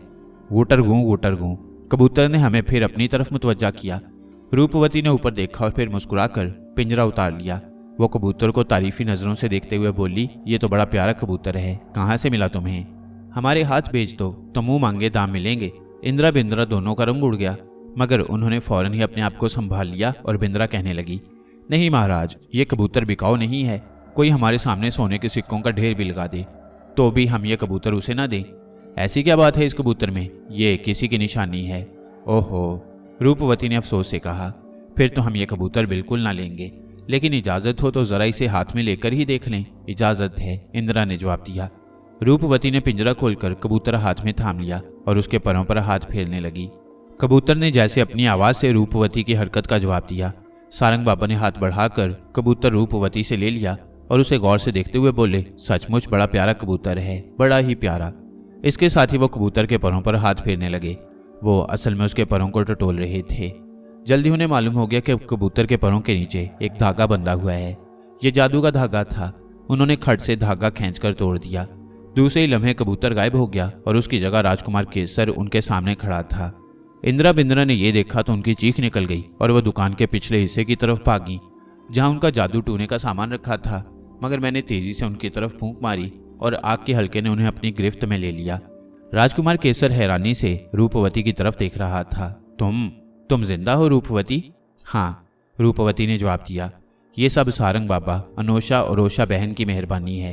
हाँ, राजकुमार केसर बोला, और ये भी उन्हीं की मेहरबानी है कि मैं तुम्हारे सामने खड़ा हूँ, वरना इन जादूगरनियों ने तो मुझे कबूतर बना ही डाला था। सारंग बाबा इंदिरा बिंद्रा से कहने लगे, ऐ कमबख्तो, तुम जो इतर फलील के नाम पर अपने मकरो फरेब और जादू की दुकान सजाकर बैठी हो, इस काबिल नहीं हो कि तुम पर रहम किया जाए और तुम्हें जिंदा छोड़ा जाए। इतना कहकर सारंग बाबा ने शानी को आवाज दी। शानी तो पहले ही उनके इशारे का इंतजार कर रहा था। वह मेरे गले से उतरा और फुंकारे मारता हुआ सारी दुकान में फिर गया। दूसरे ही लम्हे दुकान में आग भड़क उठी। इंदिरा बिंद्रा चीखें मारने लगी, लेकिन आग के हल्के से निकलना उनके बस की बात न थी। हम उछलकर बाहर आ गए। जरा सी देर में ही इंदिरा बिंद्रा अपने मकरो फरेब की दुकान समेत जलकर राख हो गई। आग का तमाशा देखने सारा बाजार जमा हो गया, लेकिन उस आग में जलकर राख हो जाने वाली इंदिरा बिंद्रा के लिए हमदर्दी के दो बोल भी किसी की जुबान पर न थे। हम राजकुमार केसर और रानी रूपवती के साथ मुक्तिनाथ पहुंचे। राजकुमार के बाप राजा शब्दयाल ने हमारी बड़ी आवभगत की, और जब उसे सारा माजरा मालूम हुआ तो वो हमारे कदमों में बिछ गया। रूपवती के बाप राजा हरनाम को खबर हुई तो वो भी धोलागरी से भागा भागा मुक्तिनाथ आया और अपनी बेटी के सुहाग को बचाने पर हमारे पांव धो धो कर पीने लगा। यह हमारे लिए कोई नई बात ना थी। टेक्सला से लेकर पाटलिपुत्र तक कितने ही राजाओं ने सारंग बाबा और अनोशा के पांव को हाथ लगाए थे। नई बात तो ये थी कि मुक्तिनाथ का राजा शब्दयाल आधी रात के वक्त हमारे पास आया और अपनी मुश्किल बयान की। राजा हरनाम अपनी छोटी बेटी और रूपवती की बहन चंद्रा की शादी शब्दयाल के छोटे बेटे और राजकुमार केसर के भाई कैलाश से करना चाहता था। राजा शब्दयाल को ये रिश्ता हर तरह से मंजूर था, मगर ना जाने क्यों कैलाश मानकर नहीं दे रहा था। अब राजा शब्दयाल ये दरख्वास्त करने आया था कि हम कैलाश से बात करके उसे इस रिश्ते को कबूल करने पर राजी कर लें। सारंग बाबा ने कैलाश से बात करने का वादा कर लिया, और जब राजा शब्दयाल हमारे पास से रुखसत हुआ तो कैलाश एकदम यूं हमारे सामने आ गया जैसे छत से टपक पड़ा हो या अचानक जमीन से उगाया हो। शायद वो किसी अंधेरे कोने में छुपकर वो तमाम बातें सुनता रहा था जो हमारे और राजा शब्दयाल के दरमियान हुई थी। उसने झीमते हुए सारंग बाबा को सलाम किया तो सारंग बाबा मुस्कुराते हुए बोले, कैलाश बेटे, अच्छा हुआ जो तुम खुद ही आ गए। तुम्हारा चेहरा बता रहा है कि तुम वो तमाम बातचीत सुनते रहे हो जो हमारे और राजा शब्दयाल के दरमियान हुई है। क्या तुम सारंग बाबा को बताओगे कि तुम चंद्रा के साथ शादी करने से इनकार क्यों कर रहे हो? मैं मजबूर हूँ बाबा जी, कैलाश ने जवाब दिया। हम तुम्हारी मजबूरी जानना चाहते हैं बेटा, सारंग बाबा ने कहा। अपने सारंग बाबा पर भरोसा रखो और दिल की बात कह डालो। इस पर कैलाश ने हमें अपनी दास्तान सुनाई। कहने लगा, कई साल पहले की बात है, शिकार की धुन में मैं मुक्तिनाथ से बहुत दूर शुमाल की तरफ कांग मार के पहाड़ी जंगलों की तरफ निकल गया। वहां एक नाग ने मुझे डस लिया। सपेरों की एक लड़की ने मेरी जान बचाई। मैंने उस लड़की से शादी करने का वादा कर लिया। उस लड़की ने कहा कि अगर तुमने अपने वादे की लाज ना रखी तो याद रखो, मैं तुम्हें नागिन बनकर डस लूंगी। कैलाश की यह कहानी खासी हैरान करने वाली थी, मगर सारंग बाबा ने उसे सुनकर हैरानी बिल्कुल जाहिर नहीं की, बल्कि मुस्कुराते हुए कहने लगे, तुमने उस लड़की का नाम नहीं बताया। उसका नाम चंद्रा है, कैलाश ने जवाब दिया। चंद्रा? सारंग बाबा ने हैरानी से कहा, यह तो रूपवती की उसी बहन का नाम है जिसके साथ शादी से तुम इनकार कर रहे हो। वो राजकुमारी चंद्रा है, कैलाश ने कहा, और ये चंद्रा सपेरन है, कांग मार की सपेरन। इसके बाद तुम कभी उससे मिले हो? सारंग बाबा ने पूछा। जी हाँ, वासुकी राजा के मंदिर में, कैलाश ने जवाब दिया। नागपंचमी के मौका पर कई और लड़कियों की तरह वो भी नाग देवता के सामने नाचने आती है। वो जब भी मिलती है अपना वादा याद दिलाती है और मैं ये महसूस करता हूँ कि अगर मैंने किसी दिन अपना वादा तोड़ने के बारे में सोच भी लिया तो वो दिन मेरी जिंदगी का आखिरी दिन होगा। सारंग बाबा कैलाश की ये बात सुनकर कुछ सोचने लगे, फिर बोले, कैलाश बेटे, तुम वाकई मुश्किल में हो। तुम्हारी उलझन इसलिए भी बढ़ जाती है कि अब तुम हर मामले में पूरी तरह अपने बाप के फर्मा बरदार रहे हो। खैर, हम सोचेंगे कि तुम्हारे लिए क्या कुछ किया जा सकता है, लेकिन इससे पहले हमारे लिए ये जरूरी है कि एक नज़र तुम्हारी उस सपेरन को देख लें। क्या तुम इसका बंदोबस्त कर सकते हो? ये कौन सी बड़ी बात है? नागपंचमी का त्यौहार करीब ही है। जब वो यहाँ आएगी तो मैं उसे लेकर आपकी खिदमत में हाजिर हो जाऊंगा। बस ठीक है, सारंग बाबा ने कहा, अब तुम जाओ। कैलाश के जाने के बाद हम में कोई बात नहीं हुई। सारंग बाबा फिर किसी सोच में खो गए। अगले दिन हम वासुकी राजा के मंदिर की तरफ चल दिए। ये मंदिर शहर मुक्तिनाथ से कोई 1.5 कोस के फासले पर था और शीशनाग और तक्षक नाग के तीसरे भाई वासुकी राजा के नाम पर बनाया गया था। जब हम मंदिर में दाखिल हुए तो मेरी आंखें हैरत से फटी की फटी रह गईं। यूं लगा जैसे मैं पुष्कलावती में शीशनाग के मंदिर में हूँ, जहाँ मैंने अपनी जिंदगी के पहले 10 साल शीशनाग के साय में गुजारे। इस मंदिर का बाहर और अंदर का सारा नक्शा बिल्कुल वैसा ही था जैसा मैंने अपने बचपन में शीशनाग के मंदिर का देखा। फर्क अगर कुछ था तो सिर्फ नाग देवता की मूर्तियों में था। पुष्कलावती के मंदिर में शीशनाग की मूर्ति थी और यहाँ वासुकी राजा की मूर्ति। वैसे ही शीशनाग की मूर्ति की तरह वासुकी राजा की मूर्ति भी सोने की थी। मैं उस मंदिर को बड़ी हैरानी से देखता रहा। आंसू मेरी आंखों में तैरने लगे। ओशा ने हैरानी से पूछा, ये तुम रो क्यों रहे हो? ये बिल्कुल वैसा ही मंदिर है, मैंने आंसू पहुँचते हुए कहा। बिल्कुल, हमारे पुष्कलावती वाले शीशनाग के मंदिर जैसा। अच्छा, ओशा ने कहा, फिर तो मैं भी नाचूंगी यहाँ। शीशनाग का ये कर्ज अभी तक मेरे जिम्मे है। और इससे पहले कि मैं कुछ कहता, सारंग बाबा बोले, तुम्हें अपना कर्ज उतारने का मौका जरूर मिलेगा ओशा बेटी, मगर अभी नहीं, नागपंचमी के मौका पर। आखिर नागपंचमी का दिन आ पहुंचा। वासुकी राजा के मंदिर और उसके सामने मंदिर में दूध की कटोरियां ही कटोरियां नजर आती थीं और यूं लगता था जैसे किसी झील की सतह पर कमल के सफेद फूल। लोग आते और मंदिर में त्यौहार की रस्में अदा करने के बाद कटोरियों में दूध डाल देते। इधर उधर से सांप आकर उन कटोरियों से दूध पी रहे थे। ओशा मंदिर में दाखिल हुई तो पूजा करने वाले पूजा भूल गए और कटोरियों में दूध डालने वालों को कटोरियों में दूध डालना याद न रहा। मगर ओशा अपने ध्यान में मगन सीधी मंदिर के अंदर वासुकी राजा की मूर्ति के सामने पहुंची और रिवाज के मुताबिक सारी रस्में अदा की और इसके साथ ही उसके पैर हरकत में आ गए। मगर जरा देर बाद ही उसने रुककर मेरी तरफ देखा। मैं दीवार से टेक लगाए खड़ा था। ओशा ने आवाज दी, अनोशा, वहां खड़े क्या कर रहे हो? यहाँ आकर बीन बजाओ। मैं ओशा के पास आया और उसका इशारा पाते ही बीन पर महाताली की धुन छेड़ दी। महाताली की धुन अभी वही थी, लेकिन ओशा का नाच वही नाचना था। यहाँ वो नाग देवता के सामने अकीदत का इजहार कर रही थी। अपनी वो मन्नत पूरी कर रही थी जिसका कर्ज बड़ी देर से उसके जिम्मे था। मगर अकीदत के इस इजहार के बावजूद ओशा फिर ओशा थी। उससे उसका जादू कौन छीन सकता था? उससे पहले जो लड़कियां नाच चुकी थीं वो फटी फटी आंखों से ओशा को बिजली की तरह हरकत करते देख रही थीं। उनमें से बाज ने हौसला करके ओशा के साथ नाच में शामिल होने की कोशिश की, लेकिन जल्द ही उन्हें मालूम हो गया कि उसका साथ देना उनके बस की बात नहीं। शाम होने में कोई एक पहर बाकी था। ना मेरी बीन की धुन में कोई फर्क आया और ना ओशा के नाच की तेजी में कोई कमी आई कि अचानक वासुकी राजा की खौफनाक मूर्ति के पास एक रूपदार आवाज सुनाई दी, ओशा बस करो, तुम्हारा कर्ज अदा हो चुका। मैंने और ओशा ने एक साथ चौंक कर वासुकी राजा की मूर्ति की तरफ देखा। मंदिर के पिरोहत और दूसरे लोगों की निगाहें भी उसकी तरफ उठ गईं। वासुकी राजा की मूर्ति के चेहरे के बिल्कुल बराबर एक चेहरा नजर आ रहा था। ये उस शख्स का चेहरा था जो कभी पुष्कलावती में शीशनाग के मंदिर का पिरोहत हुआ करता था। ये उस शख्स का चेहरा था जो मेरा मामू था, जिसने मेरे नाना के मरने के बाद कंटक कबीले की सरदारी भी संभाली थी। ये उस शख्स का चेहरा था जिसने ओशा को पैदा होते ही दरिया की लहरों के हवाले कर दिया। ये उस शख्स का चेहरा था जिसे एक नज़र देखने और उसके पांव छूने की आरजू दिल में लिए ओशा पुष्कलावती गई थी, लेकिन सिकंदर ने उसकी आरजू का शीशा चिकनाचूर कर दिया। ये चेहरा जरा सी देर को वासुकी राजा की मूर्ति के बराबर दिखाई दिया और फिर गायब हो गया। ओशा यूं देख रही थी जैसे किसी ख्वाब से जागी हो। फिर उसने अपने इर्द गिर्द देखा, झुककर मंदिर के पिरोहत को सलाम किया। इसके बाद हम बाहर की तरफ बढ़े और मंदिर की बैरूनी दीवार के पास आ खड़े हुए। बज़ाहिर ओशा अपने सामने दूध पीते हुए नागों को देख रही थी, मगर उसकी नजरें खोई खोई सी थीं, जैसे वो अपने सामने कुछ भी नहीं देख रही।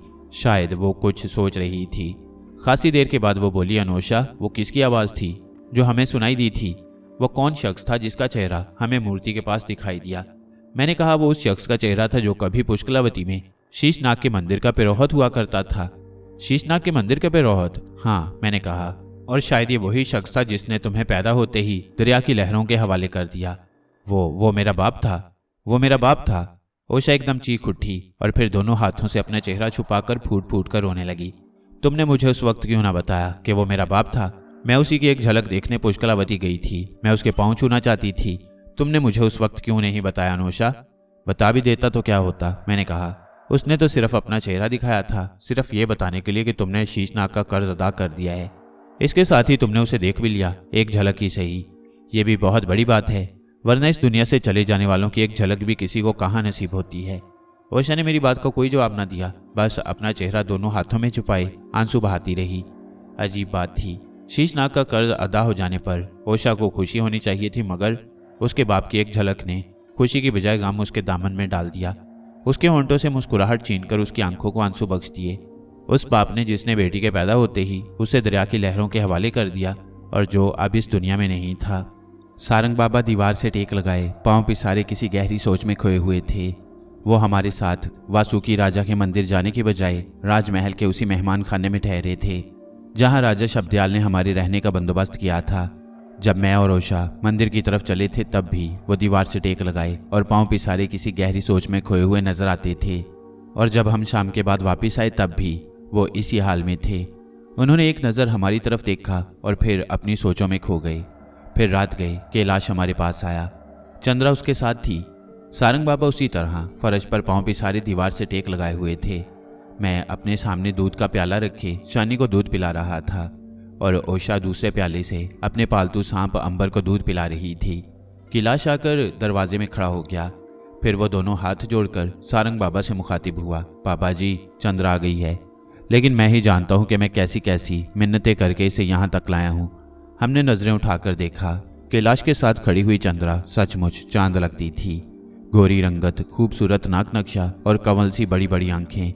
आओ कैलाश बेटे, सारंग बाबा ने कहा, आगे आ जाओ। कैलाश और चंद्रा 2 कदम आगे बढ़ाए। चंद्रा ने दोनों हाथ जोड़कर सारंग बाबा को सलाम किया और जब उसकी नजरें मुझ पर और ओशा पर पड़ी तो वो ठिठक कर रह गई। फिर वो ओशा की तरफ आई और उसके पैरों को हाथ लगाते हुए बोली, ओशा देवी, मैंने आपको नाचते देखा था। मैं कांगमार से आई तो इसीलिए थी कि नाग देवता के सामने अपने नाच का नजराना पेश करूं, मगर आपके हीरों जैसे नाच के सामने मेरे कांच के टुकड़ों जैसे नाच को कौन पूछता, इसीलिए मैं बाहर ही रही। ओशा ने चंद्रा की इस तारीफ से जरा भी असर नहीं लिया। खाली दूध का प्याला एक तरफ हटाकर उसने अंबर को हाथ में थाम लिया और फिर चंद्रा से पूछा, तुम कांगमार की सपेरन हो? हाँ। ओशा ने उसे गौर से देखा और कहने लगी, तुम तो मुझे कांगमार की सपेरन की बजाय कांगमार की नागिन लगती हो। चंद्रा के मुंह से हल्की सी चीख निकली और उसका रंग उड़ गया। ओशा फिर बोली, सचमुच तुम कांगमार की नागिन लगती हो? फिर वो सारंग बाबा से कहने लगी, बाबा जी आप ही बताइए, मैं झूठ कह रही हूँ? ये कहकर वो चंद्रा का हाथ थामकर सारंग बाबा के सामने ले आई और बोली, बताइए, क्या मैं झूठ कह रही हूँ? सारंग बाबा ने ओशा की बात का कोई जवाब ना दिया, मगर मैं देख रहा था कि ओशा की बात से चंद्रा का रंग उड़ा जा रहा है। बैठ जाओ, सारंग बाबा ने कुछ देर बाद कहा, दोनों बैठ जाओ। कैलाश और चंद्रा सारंग बाबा के कदमों में बैठ गए। सारंग बाबा कहने लगे, ऐ कांगमार की चंद्रा, हम जानते हैं कि तूने कैलाश की जान बचाई थी। हम ये भी जानते हैं कि कैलाश ने तुझे अपनी बीवी बनाने का वादा किया था, और हम ये भी जानते हैं कि तूने कैलाश से कहा था कि अगर तुमने इस वादे की लाज ना रखी तो याद रखो, मैं तुम्हें नागिन बनकर डस लूंगी। हम कैलाश की भलाई की खातिर तुझसे चंद बातें पूछना चाहते हैं, ठीक ठीक जवाब देना। अगर झूठ बोला तो याद रख, तेरा झूठ छुप नहीं सकेगा, तेरी आंखों के सामने ही जाहिर हो जाएगा। इतना कहकर सारंग बाबा ने जरा देर के लिए खामोशी इख्तियार की, फिर बोले, सबसे पहले ये बता कि तू शुरू से कांगमार ही में है या कोई और भी जगहें देखी हैं? मैं कई और जगहों पर भी रही हूँ, चंद्रा ने रुक रुक कर जवाब दिया। अनंतनाग में भी रही हो? हाँ। ये कब की बात है? कई साल पहले की। तुझे उस वक्त की बातें याद तो होंगी। ये बता कि जब तू अनंतनाग में थी तो एक बार सख्त बीमार भी हुई थी। हाँ, तेरी खबरगिरी के लिए तेरा भाई सियालकोट से तेरे पास आया था और बहुत दिनों तक तेरे पास ठहरा रहा था, ठीक है ना? बिल्कुल ठीक है। तेरे भाई के पास वो ताकत नहीं थी जो तेरे पास है, मगर तू भी उसी रास्ते पर चल रही है जिस पर तेरा भाई चल रहा था। वो राजकुमारी चंपा पर अपना हक जताता था और तू कैलाश पर अपना हक जता रही है। जिस तरह वो अपनी जान से गया उसी तरह तू भी अपनी जान से जाएगी। सारंग बाबा की ये बातें कैलाश के पल्ले बिल्कुल नहीं पड़ रही थीं। खुद मैं भी उनकी जुबान से राजकुमारी चंपा का जिक्र सुनकर चौंक उठा। राजकुमारी चंपा पर हक तो हमारे भगोड़े सांप ने जताया था, तो क्या वो सांप इस चंद्रा का भाई था?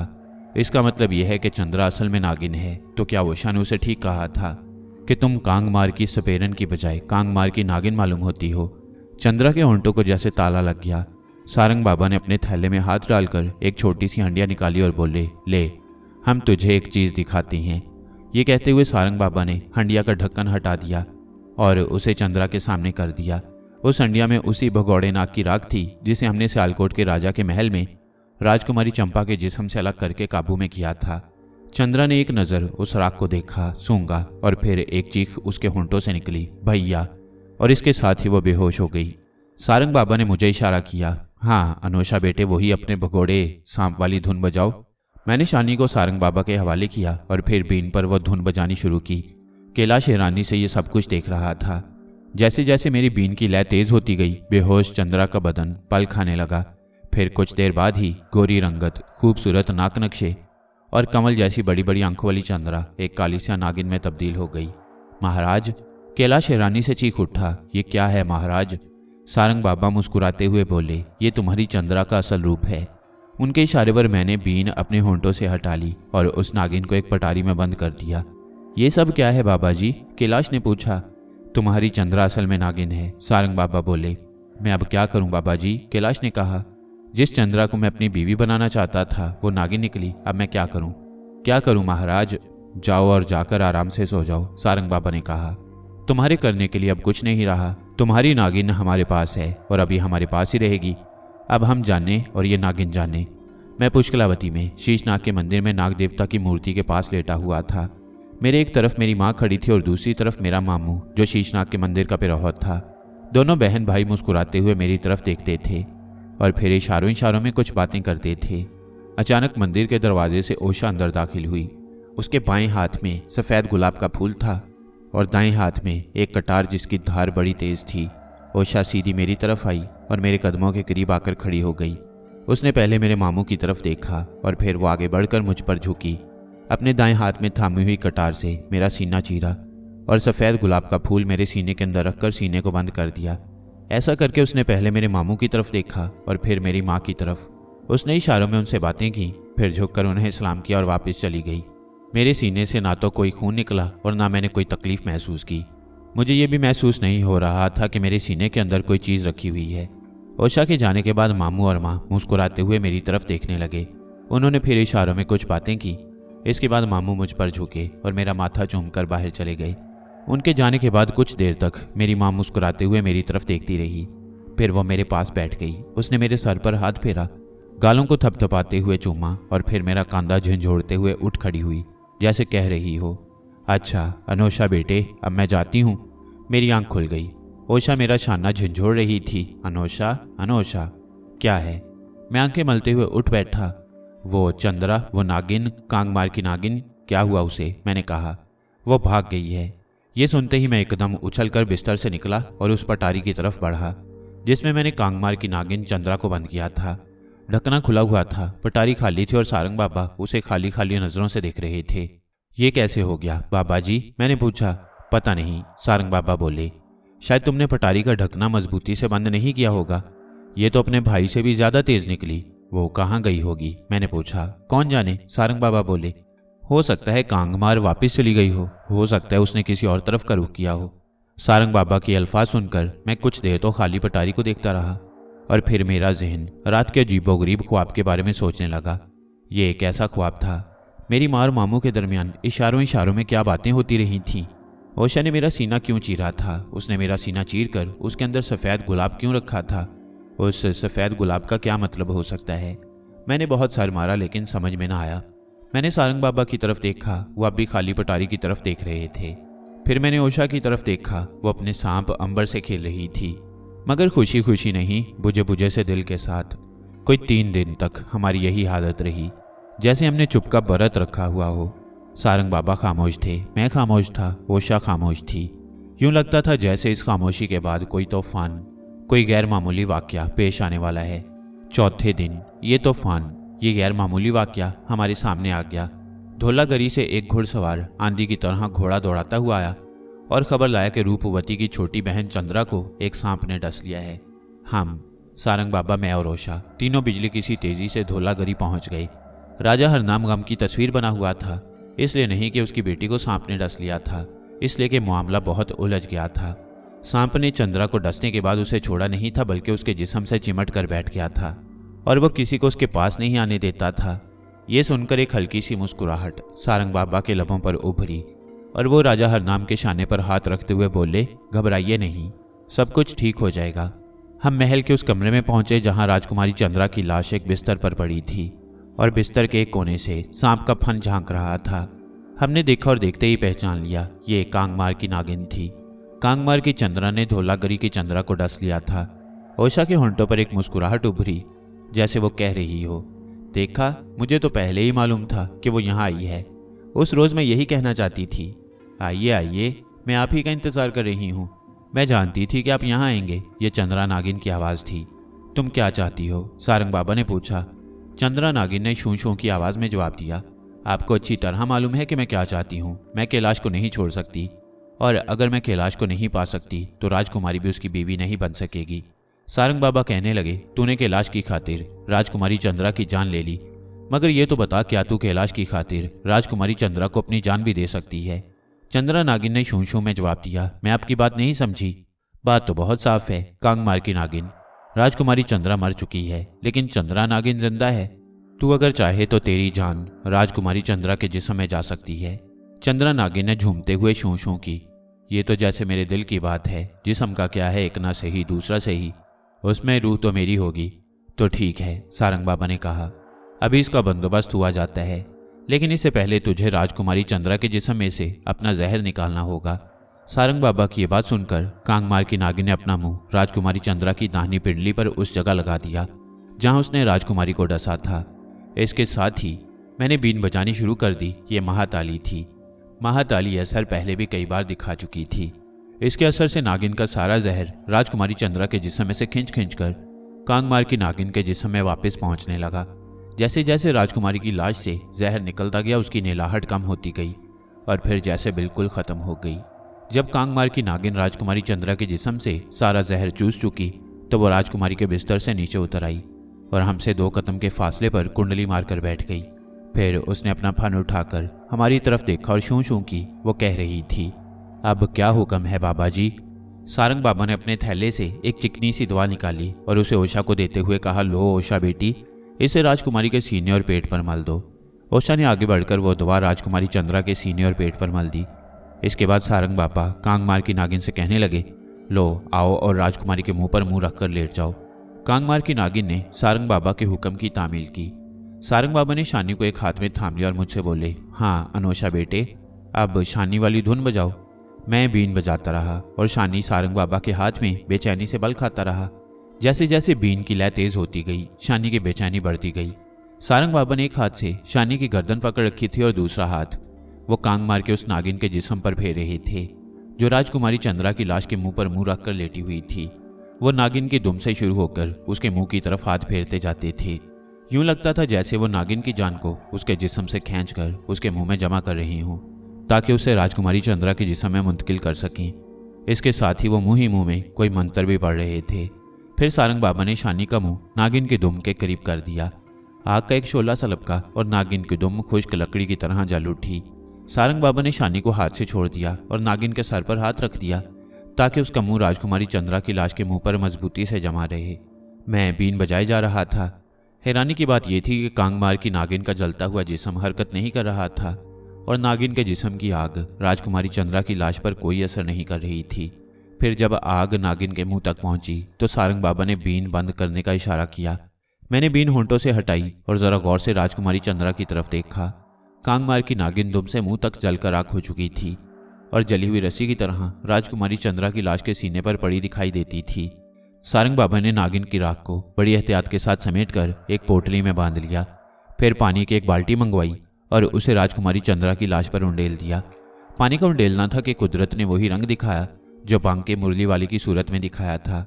जिस तरह बांका मुरली वाला झुरझुरी लेते हुए उठ खड़ा हुआ था, उसी तरह राजकुमारी चंद्रा भी झुरझुरी लेकर यूं उठ बैठी जैसे गहरी बेहोशी से होश में आई हो।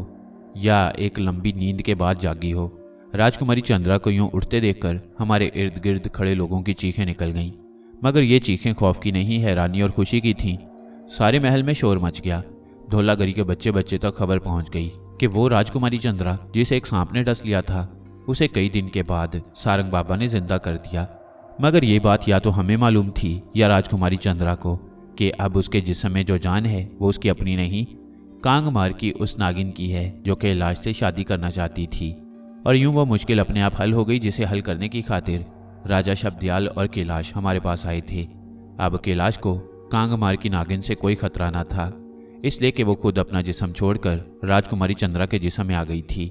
अब उसके लिए राजकुमारी चंद्रा के साथ शादी से इनकार करने की कोई वजह बाकी नहीं रही थी। चंद दिन बाद ही राजकुमारी चंद्रा और कैलाश की शादी निहायत धूमधाम से हो गई। हम शादी तक वहीं ठहरे और उसके बाद आगे चल दिए। अब हमारी मंजिल कोहे शवालिक में शील शरंगन की वो पहाड़ी थी जहां सारंग बाबा के गुरु नागेश महाराज रहते थे और जिनके कदमों में सारंग बाबा ने अपनी उम्र का एक हिस्सा गुजारा था और उनसे बहुत कुछ सीखा था। आगे क्या हुआ ये जानिए इस सीरीज की अगली कहानी में, जिसका नाम है अनोशा की वापसी।